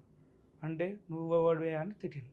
నువ్వు ఎవడరా నేను రాసి తిట్టేసిన. నేను ఆ మూమెంట్లో ఏమైపోయిందంటే ఈ స్పాన్లో నాకు కొద్దిగా ఉండలేదు, వైఫ్ ఉండలేదు అని ఇంట్లో అందరు ప్రెషర్తో నేను కొద్దిగా డ్రింక్ ఎక్కువ అయిపోయింది నాకు, అంటే మెంటల్ ప్రెషర్కి. ఆ డ్రింక్లో ఏమైపోయింది, వాళ్ళకు నన్ను తిట్టడం చేసడం స్టార్ట్ చేసి. రికార్డ్ చేసుకున్నారా మీరు తిట్టేవన్నీ? అది కూడా డాడీది ఉండే రికార్డింగ్ మొత్తం. ఇది సంసారం పంపివా, ఒక 1 month గురించి మేము పెళ్లి చేసినామా అని ఫుల్ తిట్టుకున్నాం. ఇక రాదు మేడం, నేను ఫోన్ చేసి అడుగుతా ఎందుకు రావు. ఒక ఫంక్షన్కి వెళ్తుంది, వాళ్ళ బెస్ట్ ఫ్రెండ్ ఫంక్షన్కి వెళ్ళి గలీజా రెడీ అయిపోయింది. నీకు ఓపిక లేదు అన్నప్పుడు నువ్వు అరౌండ్ 50 kilometers ట్రావెల్ చేసినా అప్పుడు నీకు కడుపు నొప్పి రాలేదా అని అడిగిన. మళ్ళీ అక్కడనే 1 day స్టే చేసి ఏప్రిల్ తర్వాత ఎందుకు పోయినావు, నీకు కడుపు నొస్తుంది. పెద్ద మనుషుల పంచాయతీలు ఎప్పుడు జరిగినాయి సార్? 2 times అయింది. ఎప్పుడు ఇంట్లో అయింది, దాని తర్వాత మా గుడిలో అయింది మేడం. లాస్ట్ గా జరిగి ఎంతకాలం అయింది? అరౌండ్ ఒక 4-5 months అవుతుంది. 4-5 months లో ఆ రోజు ఏం జరిగింది? రీజన్ ఏం లేదు, నాకు వద్దు. వద్దు అంటే ఒక మగపిల్లని పెళ్లి చేసుకొని బాగా అకౌంట్ లో డబ్బులు తీసేసుకొని వద్దు అనడానికి రీజన్ అంటే మీరు డౌరీ హెరాస్మెంట్ చేశారా, ఫిజికల్ హెరాస్మెంట్ చేశారా, బూతులు తిట్టారా, ఇంకా కట్నాలు తెమ్మని హెరాస్ చేశారా? వీటిలో ఏదో ఇక్కడ కాన్సెప్ట్ ఏంటంటే నేనంట వాళ్ళకి ఫోన్ చేసి నేను వాళ్ళకి ఏమన్నా అంటే మామ ఊకే అమ్మాయి వస్తలేదు నా ఇంటికి, నాకు ఇల్లు ఇప్పాను మామ, నేను మీతోనే ఇల్లు రికం వచ్చేస్తా అని చెప్పేసిన. ఆ మాటను పట్టుకొని ఏం చేశారు అంటే వీళ్ళు ఇల్లు అడుగుతున్నారా, వీళ్ళ మా డాడీ రిటైర్మెంట్ పైసలకి వీళ్ళ అడుగుతున్నాడు అని చెప్పి ఆ అన్న మాట ఎందుకంటే అయినా 1 yearలో తిప్పి కొడతాం 1 month ఉంది మేడం, నేను ఇక్కడ ఉండాలి. ఇప్పుడు నేను 4 గోడలు అయితే ఉండలేను. ఒకప్పుడు సింగిల్ అంటే నేను బతికేటోని, నా బయట 100 మంది అడుగుతున్నారు ఏది మేంద్రా, మా చెల్లి ఏది, మా వదిన ఏది, మా పిన్ని ఏది, మా అత్త ఏది అంటే ఏం చెప్పుకోవాలి. ఆ విషయంలో నేను ఉన్నా. దాని తర్వాత ఈమె ఏం చేసింది, నీ చైన్ బాగుందని చెప్పి చైన్ మెడలకి వెళ్ళి చైన్ తీసుకొని ఆమె మెడలు వేసుకుంది. ఏమండి ఇలా రింగు పెట్టుకోవాలా అంటే, సరే పెట్టుకో, నీకు సైజ్ సరిపోదా అంటే, నాకు ఈ బొటన్ వేలకు వస్తా అనేసి నా ఎంగేజ్మెంట్ రింగ్ ఆమె పెట్టుకుంది. ఎందుకు పెట్టుకుంటున్నావు ఇవన్నీ అంటే, తెల్లారి కథం వెళ్ళిపోయింది మేడం. 2 days వెళ్ళిపోయింది. వెళ్ళిపోయిన తర్వాత ఏమంటారు, నేను ఫోన్ చేసిన నా తీసుకుపోయినావు అంటే మా డాడీ పెట్టినా అంటది. అరే మీ డాడీ ఎందుకు పెట్టింది, మా పైసలు అవి నేను కొనుక్కుని, నువ్వు నా బంగారం తీసుకొని నువ్వు అన్నిట్లో నాశనం చేస్తున్నావు ఏందని నాకు మా డాడీ ఫుల్ క్లాసెస్ అని. ఇద్దరు తెరువైన బకరాలు కూర్చున్నారు నా ముందు. ఇద్దరం కొట్టుకున్నాం, తిట్టుకున్నాం, చేసుకున్నాం. డాడీ ఇంత మోసం చేస్తున్నావు, నువ్వు ఇంతగానం ఏం చేసినావు అంటే ఇన్లేడు. ఫైనల్ గా ఏంటి సార్ ఇక్కడ దాకా రావడానికి రీజన్? మ్యామ్ అది ఏంటంటే మ్యామ్ నాకు మా పైన ఇష్టమైన FIR రాశారు మేడం. కేసు రిజిస్టర్ అయింది. ఎప్పుడు ఎక్కడ? జీడిమెట్ల PS లో రిజిస్టర్ అయింది. మా కౌన్సిలింగ్ కూడా అయింది మేడం. మాకు ఇద్దరు కౌన్సిలింగ్ అవుతుంది. అరే ఆగినా 2 నిమిషాలు. మా ఇద్దరు కౌన్సిలింగ్ అయింది. అమ్మాయి రీజన్ చెప్తలేదు ఎందుకు వద్దు మీ హస్బెండ్ అంటే, ఇద్దరు 2 times కౌన్సిలింగ్ 2 times కూడా నాకు వద్దు అని చెప్తున్నా కానీ రీజన్ చెప్తలేదు పర్టికులర్. నేను చెప్పేసినాను వస్తే నేను సంసారం చేసుకుంటా, అది మీ ఇష్టం అని చెప్పేసి నేను వచ్చేసిన బయటికి. అయితే దాని తర్వాత అక్కడ 2-3 కౌన్సిలింగ్స్ జరుగుతాయి. ఏమంది కౌన్సిలింగ్ లో ఏం చెప్పట్లా? కౌన్సిలింగ్ పెట్టారు కేటు? నా పేరు మీద, మమ్మీ పేరు మీద, డాడీ పేరు మీద, చెల్లి పేరు మీద. అన్మ్యారీడ్ అమ్మాయి పేరు మీద. చెల్లి పేరు మీద ఎందుకు పెట్టారంటే, మీ సిస్టర్ మ్యారేజ్ అయింది, తనకు బాబు. ఎక్కడ ఉంటది? బోరబండ. మీకంటే ముందు మ్యారేజ్ అయిందా? నాకంటే ముందు 4 years అవుతుందమ్మా. 22లో అయింది. అంటే ఏమేమి పెట్టిరంటే, నేనంటా మాకు రోజు టార్చర్ పెట్టి మిగతా కట్నం తీసుకురా, మిగతా బంగారం తీసుకురా. మిగతా ఓకే, అసలు ఎంత ఇచ్చారంట? అసలు ఏం లేదు. అక్కడ ఏదో రాసి ఉంటారు వాళ్ళ డాడీ అసలు ఎంత రాశారంటే 10 lakhs క్యాష్ రాశారు, 20 lakhs గోల్డ్ రాశారు, 20 తులాల గోల్డ్ రాశారు, సిల్వర్ అలా బట్టలు ఏమేమో రాశారు మేడం. అవి ఏం లేవు. నా దగ్గర ప్రూఫ్లు ఉన్నాయని చెప్పేసి నేను సబ్మిట్ చేసిన. నేను మా చెల్లి అంట ఆమెకు రోజు టార్చర్ పెట్టుకుంటే నా పైసలు తీసుకురా అని అడిగినానంట. మీ చెల్లి ఎక్కడ ఉందమ్మా ఇంట్లో? పాప ఆవిడ ఉండదు కదా. వీళ్ళు అంటే కేసు స్ట్రాంగ్ కావాలని చెప్పేసి మా మమ్మీ అంట తను నిద్రపోతుంటే బకెట్ వాటర్ పోసి లేవు ఊడు అని చెప్పేసి అడిగామంట. అయితే ఇంకోటి ఏమో చెప్పింది, మేము డైనింగ్ టేబుల్ మీద కూర్చోవద్దు, మేము మంచం మీద కూర్చోవద్దు అంటే మీ డాడీ ఏమన్నాడు, పొద్దున్న లేచి ఇల్లుడు వాళ్ళమ్మ అంటే మా కూతురేమో సర్వెంటా. అమ్మ పెళ్ళి అయిందమ్మా, పెళ్ళి అయిన కొత్తలో వచ్చిండ్రు, మంచిగానే ఉన్నారు, అన్నిటికీ మేము అడ్జస్ట్ అయిపోయినాం. పెళ్ళైనా ఇంట్లోకి వచ్చిండ్రమ్మా, ఇంట్లో అయినాక అడ్జస్ట్మెంటింగ్ అయిపోయినామో అంతా ఉన్నాం. అయితే ఆమె ఇక సోఫాలలో కూర్చున్నాడు, డైనింగ్ వీటిల మీద కూర్చున్నది. అయితే నేనేం చెప్పినట్టు సరే కొన్ని రోజులు కొత్తగా వచ్చింది కదా, మెల్లగా చెప్పుకుందాము, మనం మార్చుకుంటామని చెప్పేసి ఆయనతో కూడా చెప్పినమ్మా. నేను మంచిగా మార్చుకుంటాం, మీ దాంట్లో మీకు పద్ధతులు అనేవి తెలుస్తలేవు, మా దాంట్లోకి వస్తే మా పద్ధతులు ఇట్లుంటాయి మా అని కూడా చెప్తే ఆమె ఏం చేసింది, సరే కానీ నేనేం చెప్పినమ్మా, ఒక ఇల్లు ఉదయం లేవగానే ఆడవాళ్ళు ఏం చేసుకుంటారమ్మా, ఇక ఇల్లు ఊడ్చుకొని కొంచెం దేవునికి దీపం పెట్టుకునాలి అంటే, లేదు మామయ్య నువ్వు దీపం పెడుతున్నావు కదా, రోజు నువ్వే పెడతావు కదా అంటే, రోజు నేను పెడతానమ్మా, ఏదో ఒక రోజు పెట్టుకునాలి కదా, నువ్వు కూడా పెట్టుకున్నాలి దేవునికి అంటుంటే, ఆమె దీపం ఇంతవరకు పెట్టింది లేదు, ఇల్లు ఊడ్చింది లేదు, వాకిలు ఊడ్చింది లేదు. అయితే నేను ఇదే మాట వాళ్ళ నాయనకు 10 సార్లు చెప్పినమ్మా. అంటే నువ్వు పని మనుషుల్ని పెట్టుకో అన్నాడు. నేనన్నా సరే నాకు పని మనిషి, ఇప్పుడు మా నలుగురికి పని మనిషి పెట్టుకుంటాం, వాళ్ళిద్దరు ఉన్నప్పుడు కూడా పని మనిషి పెట్టుకుంటారా? ఆమె మాకేం చేస్తుంది, నా భార్యనే మొత్తం చేస్తుంది పని అంతా, నేను పని మనుషుని పెట్టుకోను, ఆ పని మనుషులకు ఇంకొక పని మనిషి కావాలంటారు. ఇవన్నీ ఎక్కడికి ఉంటుంటాయి, మన పని మనం చేసుకునేవాళ్ళు బాగా, ఏమన్నా డ్యూటీకి పోతుందా, ఏం చేస్తుందా, అన్నీ క్లాస్ జరిగిందమ్మా. జరుగుతుంటుంటే ఒకసారి ఇంట్లోకి వాళ్ళ అమ్మ, వాళ్ళ నాయన, వాళ్ళ తమ్ముడు కింద ఉన్నాడని మాకు తెలియదు. అయితే ఇట్లా డిస్కస్ జరుగుతుంటుంటే ఇంటలేదు చేస్తలేదు అంటుంటే ఒకరోజు పంచాయతీకి వచ్చారు వాళ్ళిద్దరు తల్లిదండ్రి మా మీదకి వచ్చి మాట్లాడుతుంటుంటే నేనన్నా, చూడు బావ ఏం పని చేయదు ఇట్లనే కూర్చుంటుంది, అత్తమ్మ పని చేస్తుంటుంటే అందరు కింద మా ఆడిపడుచులు అక్కలు వీళ్ళందరూ వచ్చి కింద కూర్చొని హాల్లో సాఫ్ వేసుకొని కూర్చొని మాట్లాడుకుంటుంటే ఈమె సోఫా మీద కూర్చొని కాలు మీద కాలు వేసుకొని ఉప్పుకుంటూ కూర్చుంటుంటుంది. నేనేం చేసినట్టే అంటే ఒకసారి చెప్పినండమ్మా, అదొక్కటి తప్పే నాదిగా. నేను చెప్పిన అమ్మ వాళ్ళందరు కింద సాపేసుకొని కూర్చున్నారు, నువ్వు ఇట్లా కూర్చున్నాడు తప్పు, నీకు కాలు నొప్పులు ఉన్నాయో మరి ఏమున్నాయో నాకు తెలియదు, మీ డాడీ అయితే సోఫాలలో కూర్చోమన్నాడు, ఒక చిన్న స్టూల్ ఉంటాయి కదా 150ది, ఆ 150 స్టూల్ వేసుకొని వాళ్ళ పక్కన కూర్చోమ్మా, నేనేమన్నాను, అందరు కాళ్ళకి నువ్వు పైన కూర్చుంటివి, వాళ్ళేమో అత్తమ్మ మీ ఆడబిడ్చ వీళ్ళందరేమో కింద కూర్చుంటున్నారు అని చెప్పడం అది తప్పు అయిపోయిందట నాకు. అంటే ఇక నేనేమనలే, సపోర్ట్ అదొక్కటే మాట అన్నమ్మా. అంటే ఇక ఆమె ఏం చేసింది, లెగిసింది, లోపలికి వెళ్ళిపోయింది, బెడ్రూమ్లోకి వెళ్ళిపోయింది. ఈమె కూడా చెప్తుందంట, కొంచెం పద్ధతులు మీ వేరే ఉన్నాయి, మావి వేరే ఉన్నాయి, కొంచెం మామయ్య వచ్చినప్పుడు కొంచెం లేచి నీ రూమ్లో కన్నావో, లేకపోతే మామయ్య లేచినప్పుడు కొంచెం బయటికి వెళ్ళి వచ్చినప్పుడు లేసైనా కూర్చొని కొంచెం మంచి ఏదైనా ఒక పద్ధతి ఉండాలి అని చెప్పేసి చెప్తుంటే ఏ పని చేయలేదు. సరే అన్నిటికీ అడ్జస్ట్ అవుతుకుంటూనే వస్తున్నాయి ఈ 2 నెలలు. సరే పెళ్ళి అయితే ఇంకా మార్పు వస్తుందని, ఇక మార్పు రాకుండా ఏం జరిగింది, ఇవి అవుతున్నాయమ్మా, ఇవి జరుగుతుంటుంటే ఇక ఈ పంచాయతీ మాకు ఈమె వెళ్ళిపోయింది కదమ్మా, డిసెంబర్లో 24వ తారీఖు వెళ్ళిపోయింది, ఇంకా రాలేదు చేయలేదు, ఇవన్నీ జరిగింది. బాబు చెప్పిండు. తర్వాత ఏం చేసిండ్రు, ఈ ఒక పంచాయతీ రోజు వాళ్ళ తమ్ముడు కింద ఉన్నాడమ్మా, అమ్మ నాయన మాట్లాడుతున్నారు, మేమిద్దరం ఉన్నాం, వాళ్ళిద్దరు ఉన్నాం, మాట్లాడుకుంటున్నాం, ఆమెకు పద్ధతులు నేర్పలేవు, నువ్వు చేయలేవు, ఇవన్నీ మేము చెప్పుకుంటుంటే ఈ తల్లి ఏం చేసింది, ఫోను కొడుకుకు ఆన్ చేసేసి కొడుకుకు అది పెట్టిండ్రు, వాళ్ళు ఆ కాన్ఫరెన్స్ అయ్యిందో ఆ ఫోన్ పెడితే ఆ కొడుకు ఏం చేసిండు, వేరే వాళ్ళకి కాన్ఫరెన్స్ పెట్టండి. ఇవి జరిగినాయి, ఇవి నాకు తెలియదు, నేను మాట్లాడేస్తున్నాను నేనేమనుకుంటున్నా, ఆయన మాట్లాడుతున్నా కదా జర కొంచెం పద్ధతి అన్నీ వస్తారు అన్నట్టు నేను మాట్లాడుకుంటూ పోతున్నా, మా మాటలన్నీ ఏం చేస్తున్నాడు, తల్లి ఇక్కడ రికార్డు పంపించేస్తుంది, కొడుకు అక్కడ వింటున్నాడు, ఇంకొకళ్ళకి ఎవరికో పంపిస్తున్నాడు. ఇవన్నీ జరిగినాక నేను ఈమె అన్నది, కింద వాళ్ళ కొడుకున్నాడే ఫోన్ వింటున్నాడు అంటే, ఫోన్ మాట్లాడుతున్నాడేమో లే నాకేం తెలుసులే అని చెప్పి. అయితే నేను ఒకసారి పోయి చూసే వరకు కింద ఇదంతా నడుస్తుందమ్మా. నడుస్తుంటుంటే నేను ఒకటే చెప్పేసిన, చూడమ్మా ఫోన్లు అట్లా పెట్టేసేసి ఇట్లా వినిపించుడు తప్పు, నువ్వు పెద్దదానివి, నీ కొడుకుకి వినిపిస్తున్నావు, నీ కొడుకు పోయి ఇంకొకళ్ళకి వినిపిస్తుండే, ఈ కాన్ఫరెన్స్ దేని గురించి పెడుతుంది మీరు అంటే, మమ్మల్ని మనం చేద్దామని ఆశ అని చెప్పేసి నేను అదే రోజు అడిగితే వాడు అతను పైకి వచ్చిండమ్మా. పైకి వచ్చేసి, ఏం డాడీ మీది ఎప్పటికి ఇదేనా, పంచాయతీలు లొల్లి లేనా, పెళ్ళి ఎన్ని రోజులు అయింది అది ఇది అని చెప్పేసి అంటే, నేను 23 చిన్నవాడు. అయితే నువ్వు ఏంది ఇట్లా మొత్తం ఇట్లా రుబాబ్గా వచ్చేసిండమ్మా, ఒక గుండాయిజం లాగా ఉంటాడు అతను మనిషిని. అంటే నేను అతనితోనే మాట్లాడలే, ఒకసారి మా మిస్సెస్ని తిట్టిపాడేసిండు, అప్పటి నుండి నేను అతనితో మాట్లాడా, అతను కూడా చెప్పిన, వాళ్ళ డాడీకి కూడా చెప్పిన. అతను మాటలు తిప్పి కొడితే 2 months మ్యారిటల్ రిలేషన్ లో ఇంత గొడవలు చేసింటారమ్మా. ఏమి అన్నిటి కొత్తుకుంటూ పోయినా నేను వద్దు వద్దు వద్దు వద్దు అనేసి. ఇంతవరకు నేను అయినా ఇప్పటికి ఓపికతోనే ఉన్నానమ్మా. సార్ ఇప్పుడు మీకు కోడలు కావాలా? నేను కావాలనే చెప్తున్నాను, కావాలనే పోలీస్ చెప్తున్నానమ్మా. స్టేషన్ లో కేసు ఎఫ్ఐఆర్ అయిందా? ఎఫ్ఐఆర్ ఎట్లా చేసిర్రు? స్టేషన్ బెయిల్ ఇచ్చారా? స్టేషన్ బిల్ అయితే ఏం లేదు. ఎఫ్ఐఆర్ అయిందమ్మా, అంతవరకే వచ్చింది. అయితే మాకేం జరిగింది, ఒకసారి కౌన్సిలింగ్ జరిగింది కదమ్మా, అక్కడ కూడా 30 మందిని పెద్ద మనుషుల్ని పెట్టుకున్నామమ్మా. ఒక వాళ్ళ బాబాయ్ వాళ్ళు ఒక లాయర్లు వాళ్ళు కూడా వచ్చిర్రు.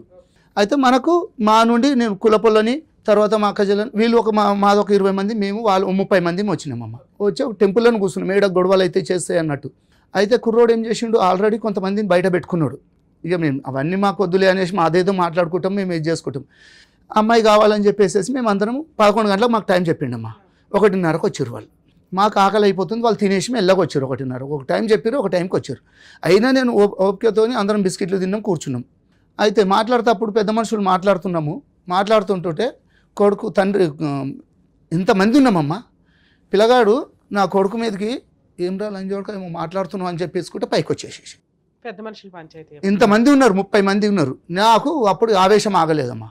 నువ్వు ఎవడివిరా నువ్వు, అసలు నా కొడుకు మీదకి ఎట్లా వస్తున్నావు? ఇంతమంది 30 మంది ఉండగానే నా కొడుకు మీదకి వస్తున్నావు, నా కొడుకుని చంపుతావు రేపు పొద్దున, నేను పోలీస్ స్టేషన్లో కంప్లైంట్ పెడతాను నేను అని చెప్పేసి. అంటే వీళ్ళందరూ ఏమన్నారు, ఇవి పంచాదులా ఇప్పుడు మీరు ఈ లొల్లులు చేసుకొని వస్తారా, మాట్లాడినుకున్నారా అంటే నన్ను కొంచెం బయటకు పోమన్నారు. నన్ను మా బాబుని బయటకు పోయినాక మాట్లాడిరు వాళ్ళు, ఏం మాట్లాడుకుర్రో ఏం కథనో అన్నారు.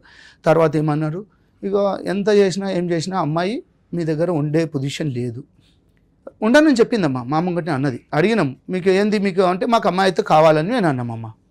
అమ్మాయి కావాలి, మాకు పెళ్ళి 2 నెలలు కూడా కాలేదా, మా పిల్లగాంది ఏంది ఇది 2 నెలలకు నేను పెళ్లి చేసుకుని 25-30 లక్షల రూపాయలు ఖర్చు పెట్టుకున్నా. ఎంత గొడవ జరిగి అబ్బాయిని కొట్టి ఎవరైతే బామ్మరిది కొట్టడానికి వచ్చిండు, కొట్టలేడు. అంత దూరం వచ్చిన కేసులు, మీ వైఫ్ ని తిట్టి, ఈయన తిట్టి, మిమ్మల్ని తిట్టి, ఇలాంటి కేసులు అయినా ఇంకా అమ్మాయి కావాలనుకున్నారా? అమ్మాయి అంటే మారుతుంది అని చెప్పేసి మొన్న ఎప్పుడైతే పోలీస్ స్టేషన్లకు మాకు ఇవన్నీ జరుగుతున్నాయో, ఇక మాకు ఎప్పటికునేది టార్చర్ ఏమో. సరే, ఫుల్ అండ్ ఫైనల్ సెటిల్మెంట్ మాట్లాడుకోపోయారు? అదే అడిగాం మేడం. మాట్లాడితే తర్వాత వాళ్ళకి ఒక దగ్గర 80 lakhs దాకా అప్పులు ఉన్నాయి. ఆ పైసలు డిమాండ్ చేస్తారు. ఫస్ట్ ఏమో 50, అట్లా 50, 100, ఫస్ట్ ఏమో 75 lakhs అడిపించారు, దాని 50 అడిపించారు. మళ్ళీ ఇంకొకళ్ళు వచ్చి మా ఇంటికి వచ్చి సెటిల్మెంట్ మాడితే వాళ్ళ తప్పు అని చెప్పి వాళ్ళని తిట్టేసారు. అక్కడ నుంచి 25కి వచ్చారు. మళ్ళీ ఇంకొక ఏరియా పెద్దవాళ్ళు ఇప్పుడు అవుతుంటే అతను పెద్ద మనిషి వచ్చేసరికి ఆయన కూడా వాళ్ళ తప్పు అన్నందుకు మళ్ళీ లాస్ట్కి వాళ్ళు ఇప్పుడు ఎంత 20కి వచ్చారు. నేను ఒకటే అన్నా, 9 రూపాయి అయితే ఇచ్చేది లేదు, మా తప్పులు లేవిడ, అందరు తెలుసు కాబట్టి తప్పులు మీ ఉన్నాయని చెప్పేసి మీకు సపోర్ట్ చేయకుండా నీ పిఎస్ లో. ఇది ఫుల్ అండ్ ఫైనల్ సెటిల్మెంట్. మరి మీకు రావాల్సిన ఎంత ఉన్నాయి? నాకు ఓవరాల్ వచ్చేదైతే అందులో ఏం చేసిండమ్మా, మాకు ఒక 5 లక్షల రూపాయలు ట్రాన్సాక్షన్ చేసిండమ్మా. అంటే 5 లక్షలు ట్రాన్స్ఫర్ చేసిండు. ఏది నాకు ఫస్ట్ ఇచ్చిన అమౌంట్ ఉంది కదా, అది పెళ్ళి అయినాక 1 week 15 days నాకు అమౌంట్ ట్రాన్స్ఫర్ చేసిండు, నా అకౌంట్లోకి ట్రాన్స్ఫర్ చేసిండు. నేనేమన్నా అంటే, చూడు బావా ఇది నాకు ఇచ్చింది, నేను ఇచ్చిన అమౌంట్కు నువ్వు ట్రాన్స్ఫర్ చేశారు అని మీరు అనుకుంటే అట్లా వాళ్ళే ఉద్దేశంతో ఇచ్చారు. అది అడగాలి. నేను అదే అడిగినమ్మా. అది అడిగితే ఆయన ఏమంటాడు, నీ పైసలు నేను తర్వాత ఇస్తా, ముందు అయితే ఇవి పెట్టుకోను. ఆయన దృష్టిలో మీ దృష్టిలో క్లారిటీ వచ్చేసింది. ఏమని, ఇదైతే ఫస్ట్ ఉంచుకో, దీనికి అప్పుకి సంబంధం లేదు, అవి తర్వాత ఇస్తాను, ఇవి పెళ్లి ఖర్చులు కొంచెం అన్నట్లే చెప్పాను అన్నాడు. అంటే నేనేమన్నుంటి, అయితే ఇది జరిగింది కదమ్మా, పెళ్ళి అయిపోయినాక ఇవి పంపించి నేను ఊరుకున్నా. మామూలుగా మళ్ళీ ఇంకా కొన్ని డబ్బులు అడుగుతుంటే ఆ డేట్లతో సహా నేను నా దగ్గర అవి ఇచ్చుకుంటూ వచ్చినట్టు. ఒక రోజు ఏం చేసిండు అంటే, లాస్ట్ ఫైనల్ పేమెంట్ అమ్మ ఇది ఒక 1,50,000 కావాలని చెప్పేసి కూర్చున్నాడు. నాకు ఇట్లా మెడ మీద కత్తి ఉంది, ఇప్పుడు నేను చచ్చిపోతాను బావా, నేను ఏం చేయాలి, నేను ఊరేసుకొని చచ్చిపోతా, అది ఇది అన్నాడు. అంటే దేని గురించి బావా అంత ప్రెజర్ ఎందుకు చేసుకుంటున్నావు నువ్వు, నీ జీతము నువ్వు ఒక హై లెవెల్ ఆఫీసర్వు, మీకు ఎందుకు ఇంతగానో టెన్షన్లు పడుతున్నావు ఓకే అంటుంటే, లేదు బావా నాకు ఇక అలా దాంట్లో డిపార్ట్మెంట్లో చేస్తే ఒక అతను శ్యామ్ అని చెప్పేసి ఉన్నాడంట, అతని దగ్గర కొంచెం అమౌంట్ తీసుకున్నాడంట. పోలీస్ స్టేషన్ లో ఫుల్ అండ్ ఫైనల్ సెటిల్మెంట్ కి వాళ్ళ దగ్గర నుంచి ఒక ప్రపోజల్ వచ్చింది. మీరేమన్నా ఒక చిన్న ప్రపోజల్ ఇచ్చి వదిలించుకుందాం అనుకుంటున్నారా? దానికోసం ఆగొచ్చు కదా, ఇక్కడ దాకా ఎందుకు వచ్చారు? యాక్చువల్లీ పంపించాక వాళ్ళు వద్దని చెప్పేసి మళ్ళీ పోలీసు వాళ్ళతో డిమాండ్ చేపిస్తారు మేడం. అవును, నన్ను చంపేస్తా నాకు ఫోన్లు చేపిస్తారు. ఇక్కడికి వస్తే ఏం జరిగింది అనుకుంటున్నారు మీరు? ఇక్కడ అంటే నాకు ఏదైనా న్యాయం జరుగుతుందేమో న్యాయస్థానం నుండి అనేసి అది ఒకటే జరుగుతున్నదమ్మా. నాకు న్యాయస్థానం నుంచి న్యాయం జరగాలంటే అడ్వకేట్ దగ్గరికి వెళ్తే సరిపోతుంది కదా. అడ్వకేట్ వాళ్ళకి కూడా మేము మాట్లాడుతున్నామమ్మా. ఎందుకంటే ఇప్పుడు పిఎస్లోకి పోయినరు కదమ్మా, మా మీద అందరి మీద నేను మా కూతురు కూడా టార్చర్ చేసింది అన్నట్టు పెట్టిర్రు. మాకు భయం అయిపోతుంది, ఎందుకంటే ఆయన డిపార్ట్మెంటు తర్వాత ఆయన దగ్గర ఆయన వెనకాల పెద్ద పెద్దోళ్ళు ఉన్నారు. మాకు కనీసం ఇట్లనన్నా మాకు కొంచెం సేఫ్టీ ఏమన్నా మాకు ఏదైనా అదే ఏమంటారు రక్షణ ఏమన్నా కలుగుతుందేమో అన్నట్టు, మాకు రేపొద్దున మమ్మల్ని వేరేటోళ్ళు ఇబ్బంది పెట్టొద్దు అన్నట్టు నేను ఇట్లా వచ్చినానమ్మా. సో ఇక్కడ ఈ వీళ్ళ స్టోరీ వింటే మీకు కొంత అర్థమై ఉంటుంది. రోజు మనం ఎపిసోడ్స్లో రెగ్యులర్గా చెప్పుకుంటూనే ఉన్నాం, మ్యారిటల్ రిలేషన్ నిలబడుతుందా లేదా అనేది నీటి మీద బొడగలాగా అయిపోయింది ఈ రోజున పరిస్థితి. దీనికి pre wedding shoots, grand marriage, విచ్చలవిడి ఎక్స్పెన్సెస్, అది అబ్బాయి తరపు వాళ్ళు పెట్టుకుంటున్నారు, అమ్మాయి తరపు వాళ్ళు పెట్టుకుంటున్నారు. లీగల్గా ఏం చెప్తున్నాం, రిజిస్టర్ మ్యారేజ్ చేసుకోండి, ఇటు 10 మంది అటు 10 మంది, తర్వాత రిసెప్షన్ పెట్టుకోండి, ఇద్దరు ఈక్వల్గా వేసుకోండి, ఇది లీగాలిటీ. అలా చేయంగా మనం సాంప్రదాయం ఒకటి ఫాలో అవ్వాలి, అది పర్ఫెక్ట్. సాంప్రదాయం ఫాలో అయ్యేటప్పుడు అది కూడా రీజనబుల్గానే ఉండాలి. సాంప్రదాయపరమైన ఎక్స్చేంజ్లు ఏమన్నా జరిగితే అది డౌరీ కాకుండా, బట్టలు మేము 50,000 పెట్టామండి, వాళ్ళు ఒక రింగ్ పెట్టారు, మేము రింగ్ పెట్టాం, మాకు పెళ్లి ఖర్చులు ఇంత అయింది, వీళ్ళకి రిసెప్షన్ ఖర్చులు ఇంత అయినాయి, ఇవన్నీ కూడా కోర్టు సాంప్రదాయ ఎక్స్చేంజ్ల కిందే చూస్తుంది. అంతే తప్ప అది డౌరీ ట్రాన్సాక్షన్ల కింద వాళ్ళు వాడుకున్నా కూడా కోర్టు ప్రాపర్గా, వాళ్ళకి సాంప్రదాయాలు తెలుసు కదండి, ఏ జడ్జి ఎక్కడ నుంచో రారుగా, అందరూ మనలాంటి వాళ్ళమే జడ్జెస్ అవ్వడం చదువుకొని ఇట్లా అవుతుంది కాబట్టి వాళ్ళకి అన్నీ తెలుసు. డౌరీ అని ఎప్పుడు వస్తుంది అంటే ఆ పెళ్లి టైంకి పెద్ద మనుషులతో మాట్లాడుకుని ఉంటారు, మేము 30 లక్షలు 20 లక్షలు 10 లక్షలు, ఆ 10 లక్షలు అకౌంట్ ట్రాన్సాక్షన్ లేకపోతే పళ్ళాల్లో పెట్టి ఇవ్వడము ఇలాంటివి జరుగుతుంటాయి. అవి కూడా రీజనబుల్గా ఉండి ఫర్దర్గా ఎటువంటి హెరాస్మెంట్లు లేకపోతే దాన్ని కూడా పెద్దగా కన్సిడర్ చేయరు. కానీ ఇక్కడ అటువంటి డౌరీ ట్రాన్సాక్షన్స్ ఏమీ లేవు, మాట్లాడుకునే మాటలు మాత్రం హైప్ రేంజ్లోకి వెళ్ళినాయి. సో పెళ్లి ఖర్చులు పెట్టుకునేటప్పుడు అది అబ్బాయిలైనా అమ్మాయిలైనా ఆలోచించుకోండి, గోడకేసిన సొన్నం. అవి అబ్బాయిల దగ్గర నుంచే వసూలు చేస్తాము అంటే కుదరదు.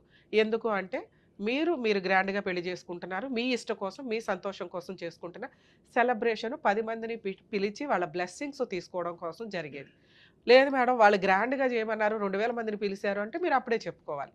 ఆ రోజు ఆ అబ్బాయి కుటుంబం, అబ్బాయి వెనకాల ఆస్తో, అబ్బాయి ఫైనాన్షియల్ బ్యాక్గ్రౌండో జాబో చూసి ఇష్టపడి చేసేస్తూ తర్వాత కేసులు వేయాల్సి వచ్చినప్పుడు వాటిని వాడుకుంటే మీ క్యారెక్టర్స్ పర్ఫెక్ట్గా సెట్ కావు. 1కి 10 సార్లు పెళ్ళి టైములోనే కరెక్ట్గా మాట్లాడుకోండి. అందుకే చెప్తున్నాను, అది అబ్బాయిలు పెట్టినా అమ్మాయిలు పెట్టినా మ్యారేజ్ ఎక్స్పెన్సెస్ చెప్పుకోవడానికి బాగుంటాయి, ఎంత లాస్ అయిందో అయ్యో పాపం అని అనుకోవడానికి బాగుంటాయి తప్ప కోర్టు నుంచి రికవరీ చేసుకోవడం కుదరదు. మరి ఏం రికవరీ చేసుకోగలం?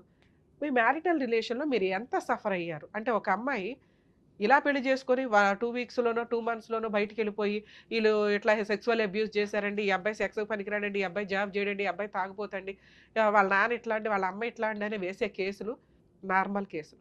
ఒకప్పుడు ఒక 10 years బ్యాక్ మనం చూస్తే 498 కేసు పెడితే ఇమ్మీడియట్గా అత్తమామలు, హస్బెండ్, ఆడబడుచులు, పెద్ద మనుషులు అందరినీ జైలుకి తీసుకెళ్లేవాళ్ళు. ఫస్ట్ ఎక్కడో పెద్ద మనుషులకు కాస్త కవరింగ్ అయింది, కానీ ఇవి హార్ట్ అటాకులతో చనిపోయిన సందర్భాలు ఎక్కువ ఉన్నాయి.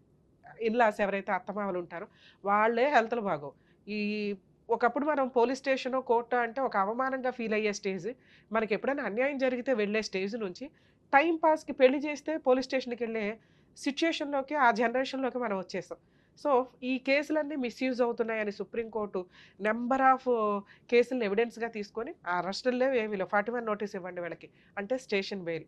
బిలో 3 years పనిష్మెంట్ ఏ కేసులకి కూడా స్టేషన్ బెయిల్ ఇవ్వాల్సిందే, పోలీసులు అరెస్ట్ చేయడం కుదరదు. 498 కేసు కూడా అదే. ఇక్కడ వాళ్ళు మాట్లాడుతున్న ఎలిగేషన్స్ అవి ఎలిగేషన్స్ కిందే పనికొస్తాయి. వీళ్ళు చెప్పిన కేసు కొన్ని లక్షల మందికి రిప్రజెంటేషన్ అని అనుకోండి. ఎందుకంటే ఆ అబ్బాయి మ్యారేజ్ అయిన 1 yearలో ఒక అమ్మాయి చేతిలో మోసపోయిన వ్యక్తి అని అతని ఫీలింగ్. అలాగే ఆ అమ్మాయి పోలీస్ స్టేషన్కి వచ్చి ఒక కుటుంబం చేతిలో, ఒక హస్బెండ్ చేతిలో మోసపోయాను 2 monthsలోనే అని ఆవిడ ఫీలింగ్. నిజాలు ఏంటి అంటే కోర్టు దాకా వచ్చినప్పుడు కొంతకాలం నడుస్తూ ఉంటే తెలుస్తుంది. మరి 2 months 1 year మ్యారిటల్ రిలేషన్కి మన ఇండియన్లో కోర్టు సిస్టమ్ అనేది 3 to 5 years పడుతున్నాయి కదా. మరి వీళ్ళ వాల్యుబుల్ ఏజ్ ఇవంతా కూడా మిస్ అవుతూ ఉంటాయి. అందుకే మేబీ మనకు కూడా ఈ కామన్ కోడ్ కానీ ఇవన్నీ వచ్చినప్పుడు వీటిని బిలో 2 years కేసులన్నింటినీ అంటే బిలో 2 yearsలో విడిపోయే కేసుల్ని ఒక రకంగా ట్రీట్ చేయడం ఇవన్నీ కామన్గా వచ్చినప్పుడు ఈ మ్యారిటల్ డిస్ప్యూట్స్కి సంబంధించి సఫర్ అయ్యే వ్యక్తుల్ని ప్రొటెక్ట్ చేయగలుగుతాం మనం.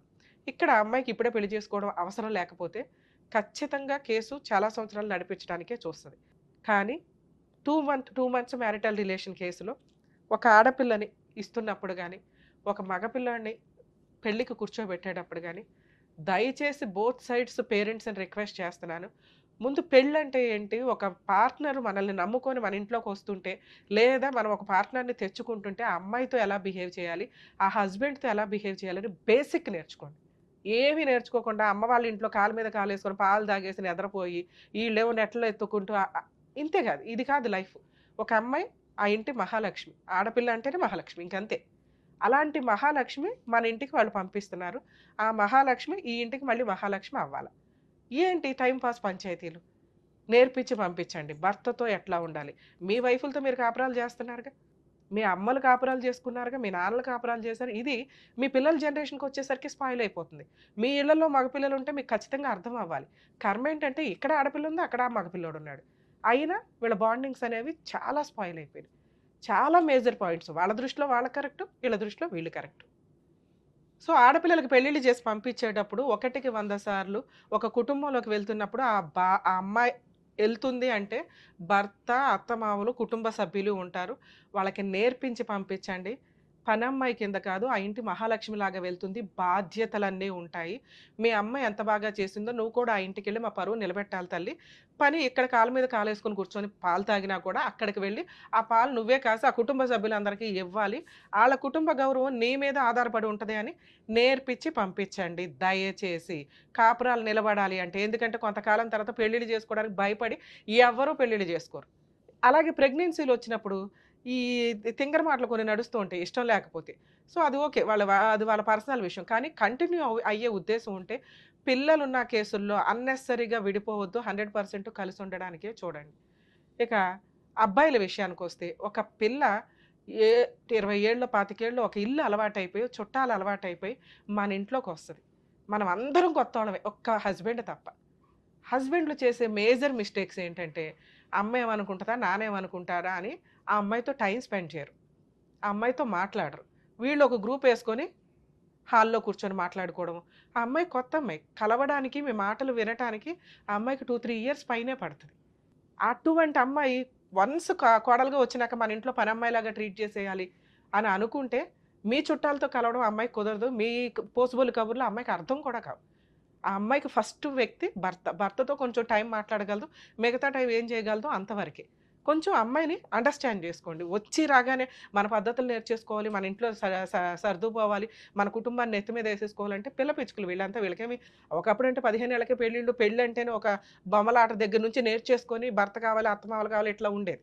ఇప్పుడు అట్లా లేదు. పెళ్ళంటేనే భయపడిపోతున్నారు ఆడపిల్లలు. అలాంటి ఒక అమ్మాయి మన దగ్గరకొచ్చినప్పుడు కొంత ప్రొటెక్టివ్‌గా చూసుకొని, మన అబ్బాయికి అవసరం.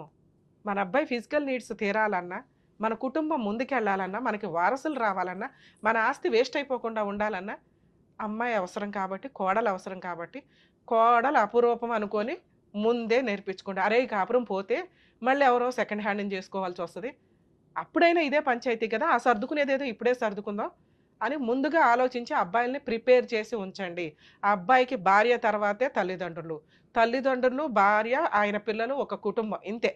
తల్లిదండ్రులు నచ్చకపోతే అబ్బాయి కాపురం కోసం దూరంగా ఉండడానికి కూడా వెనకాడొద్దండి. ఎందుకంటే కాపురం పోయినాక అబ్బాయి మీ ముందు ఉండి ఉపయోగం ఏముంది?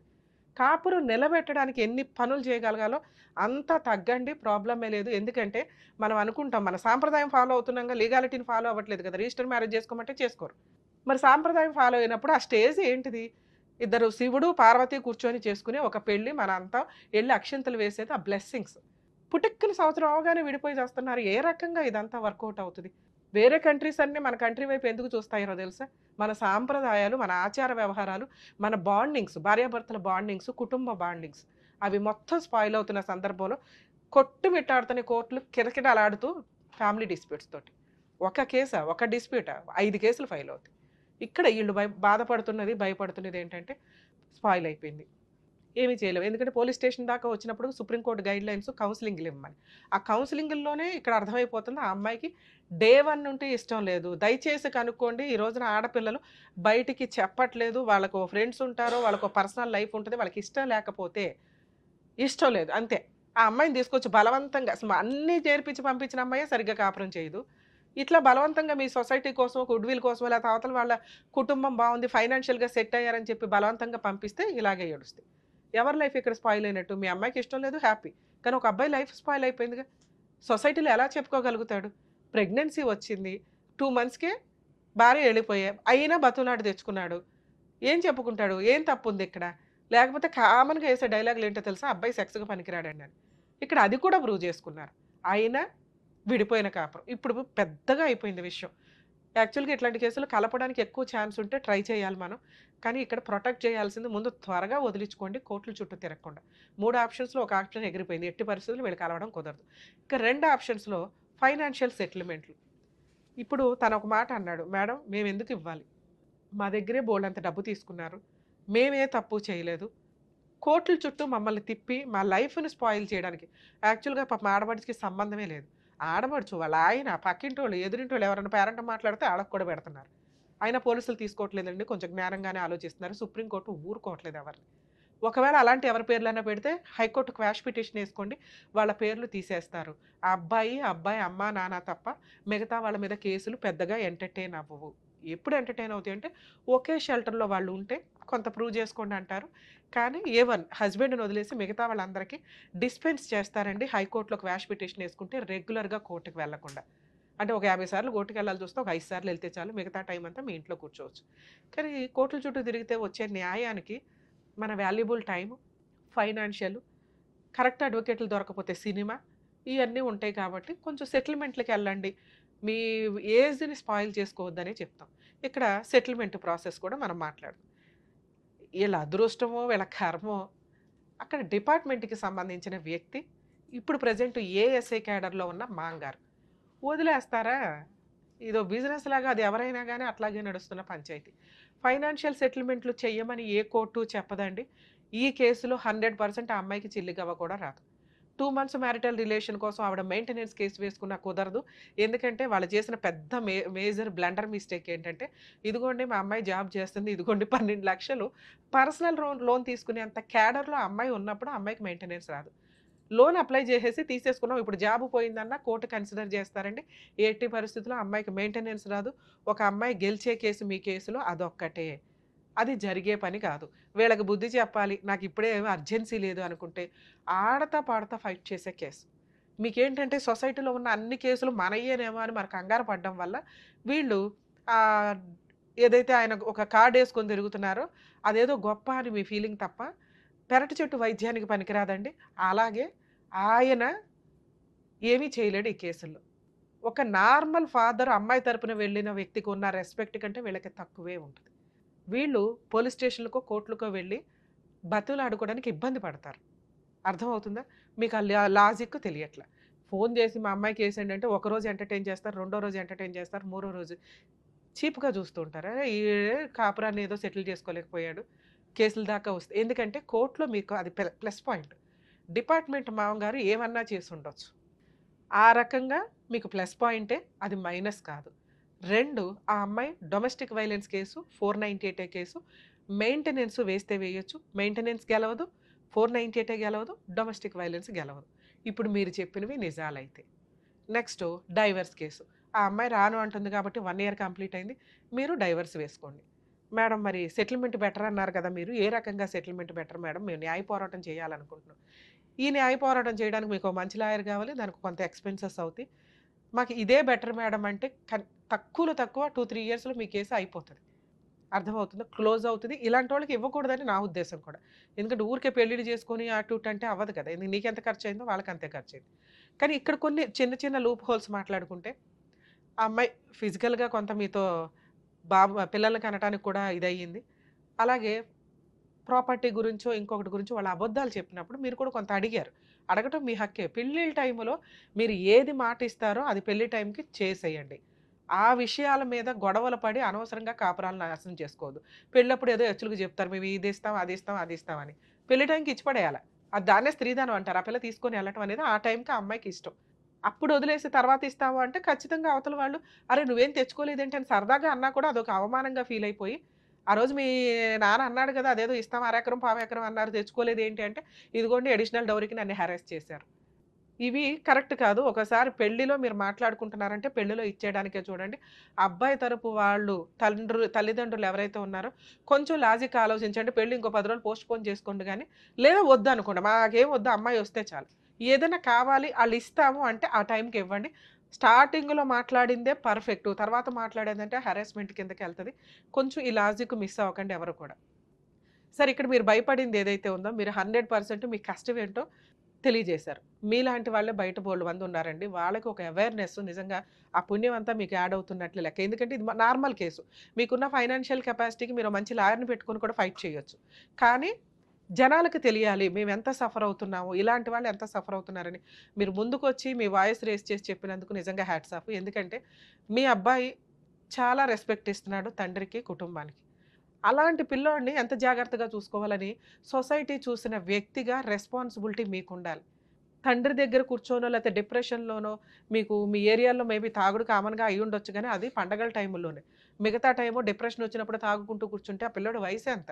అబ్బాయిని చేసుకోవాలి అంటే అబ్బాయి పర్ఫెక్ట్గాను హెల్దీగాను ఉండాలి కదా. మీ ఏజ్కి వచ్చేసినాక మీరు తాగితే పర్లేదు, కానీ అతని బాధలో తట్టుకోలేని పరిస్థితులు ఎవరికి చెప్పుకోవాలో అతనికి అర్థం కావట్లే. అలాంటి సీన్ ఆ పిల్లోడికి రావద్దు. ఎందుకంటే ఈ రోజున అలాంటి పిల్లలు దొరకట్లే. అంత పద్ధతిగా పెరిగి నాన్న మమ్మల్ని కొట్టి పద్ధతిగా పెంచాడండి అనే సిచ్యుయేషన్లో అతను పర్ఫెక్ట్గా పెరిగిన వ్యక్తిని అతన్ని మిస్యూజ్ చేస్తే ఎట్లా మనం? ఇక లీగల్ ఇష్యూస్కి వస్తే సార్, అతను ఏమీ చేయలేడు, కంగారు పడొద్దు. ఈ కేసులో సెటిల్మెంట్ వద్దని నేను ఎంత బాగా చెప్తున్నానో, మిమ్మల్ని ప్రొటెక్ట్ చేయడం, మీ అబ్బాయిని ప్రొటెక్ట్ చేయడం అవసరం కాబట్టి ఒకవేళ 1 ఇయర్లో అయిపోయే కేసులు అయితే ఫైటింగ్ చేయమని అంటాం. మనకి కామన్ కూడా వచ్చే వరకు ఈ తలనొప్పులు తగ్గవు. ఇతను డిప్రెషన్లోకి వెళ్ళిపోతాడేమో అని నా బాధ. ఎందుకంటే ఏ తప్పు చేయకుండా 3 కేసులు కోర్టుల చుట్టూ తిరగడం అంటే మామూలు విషయం కాదు. ఎందుకంటే మీ ఫ్యామిలీ మెంబర్స్ ఎవరు తిరగాల్సిన అవసరం లేదు. ఇందాక నేను చెప్పాను, హైకోర్టులో క్వాష్ పిటిషన్ వేసుకుంటారు. ఇతను కూడా తిరగవసరంలా, కానీ అడిగే వాళ్ళు ఒకళ్ళు ఉంటారు, ఏం జరిగిందిరా, కేసు ఏమైందిరా అని. పిల్లాడు ఇంపార్టెంట్ కాబట్టి కొంచెం ₹1 అటు ఇటుగా వాళ్ళు ఒక రీజనబుల్ ఫిగర్కి వచ్చారు, మీరు ఒక ఫిగర్ చెప్పండి, ఆ ఫిగర్కి వచ్చేదాకా ఫైట్ చేయండి. ఆ ఫిగర్కి వాళ్ళు వస్తే ₹1 అటు ఇటు అనుకుని, ఎందుకంటే మీరు ఫ్రెండ్షిప్లోనే ఎక్కువ పెట్టేశారు. పిల్లాడిని కాపాడుకోవడం కోసం పెట్టరా? అనవసరంగా డబ్బు తీసుకున్న వాళ్ళు ఎవరు బాగుపడరు. దీనికి ఒక రీజనబుల్గా మీరు ఇష్టపూర్వకంగా ఒక ఫిగర్ అనుకొని మ్యూచువల్ డైవర్స్కి వెళ్ళిపోవడం బెటర్. లేదు రావట్లేదు మేడం, వాళ్ళు ఎంత అంటున్నారో అక్కడే కూర్చుంటున్నారు, ఫైటింగే చేయండి సార్. 100% అన్ని కేసులు మీరు గెలుస్తారు, తక్కువ రీజనబుల్ ఫీజెస్ తోటి. ఆ రీజనబుల్ ఫీజెసే అవ్వకుండా చూడండి అనేది. అక్కడ ఇచ్చేదేదో ఇక్కడ ఇస్తే పిల్లోడు సేవ్ అయిపోతాడు. మీ కేసులో నేను మ్యాక్సిమం అనుకోవడం 5 to 10 వరకు కూడా రీజనబుల్ ఫిగరే అని.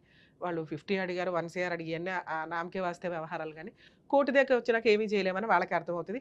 మీకు ఎంత లీగల్ ఎక్స్పెన్సెస్ అవుతాయో అందులో 3 వంతులు వాళ్ళకే అవుతాయి. ఒక 498 కేసు వాళ్ళకి ఫ్రీ కేసు ఏమో, కానీ డొమెస్టిక్ వైలెన్స్, మెయింటెనెన్స్ ఇవన్నీ వేయాల్సి వస్తే, డైవర్స్ కేసులు ఇవి ఫైల్ చేయాల్సి వస్తే ఆటోమేటిక్గా అవుతుంది. రీజనబుల్ కాజు లేకుండా ఆ అమ్మాయి ఏదో ఎవిడెన్స్లు రికార్డ్ చేసుకొని రెచ్చగొట్టి మాటలన్నీ రికార్డ్ చేసినవి ఏవి కూడా కోర్టు పెద్దగా కన్సిడర్ చేయదు. మీరు టెన్షన్ పడాల్సిన అవసరమే లేదు. కుదిరితే ఫుల్ అండ్ ఫైనల్ సెటిల్మెంట్, లేదా 100% ఫైట్ చేయండి, ఈజీగా గెలుస్తారు వితౌట్ మెయింటెనెన్స్. సరేనా? ఆల్ ది బెస్ట్ అండి. సార్, ఏ కేసులోనైనా ఫ్యామిలీ మ్యాటర్స్ విషయానికి వచ్చేసరికి కొన్ని రీజన్స్ ఉంటాయి. మనతో కాపురం చేసి పిల్లలకని 2-3 పిల్లలు ఉన్నారు, లేకపోతే ఒక పిల్లాడు ఉన్నాడు, పిల్లలు ఉంది అనుకుంటే కాంపెన్సేషన్ ఇచ్చి సెటిల్ చేసుకోండి. ఎందుకంటే పిల్లలకి తండ్రి అవసరం చాలా ఉంటుంది. ఇండియాలో తండ్రిని ఇవ్వడం కుదరదు కాబట్టి ఓన్లీ విజిటేషన్ రైట్స్ ఇవి ఒకరికొకరు తిరగడం వల్ల దిగజారి మాటలు కూడా కొన్ని వచ్చేస్తున్నాయి. కాబట్టి వదిలేయాలనుకుంటే పిల్లలతో పాటు భార్యను వదిలేసి కొంత కాంపెన్సేషన్ అయితే ఇవ్వాలి. అది వాళ్ళ చదువులకి, మెయింటెనెన్స్కి, వీటికి యూజ్ అవుతుంది. ఇక్కడ పిల్లలు లేరు, 2-3 months మ్యారిటల్ రిలేషన్ అంటే రీజనబుల్ అమౌంట్ ఏది అడ్వకేట్లకు అయ్యే ఖర్చు ఏదో ఆ అమ్మాయికే ఇచ్చి వదిలించుకోవడం వరకు వస్తే అది పర్ఫెక్ట్. లేకపోతే 100% న్యాయ పోరాటం చేయండి.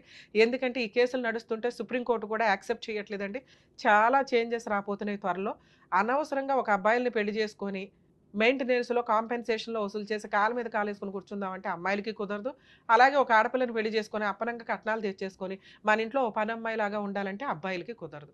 కానీ ఇక్కడ లాస్ అవుతున్నది ఎక్కువగా అబ్బాయిలు ఉన్నారు కాబట్టి కాంపెన్సేషన్ అబ్బాయి దగ్గర నుంచే వసూలు చేసుకునే కెపాసిటీ నడుస్తుంది కాబట్టి కొంచెం అబ్బాయిలు జాగ్రత్తగా ఉండండి, అమ్మాయిలు కొంచెం న్యాయంగా ఉండండి తల్లి.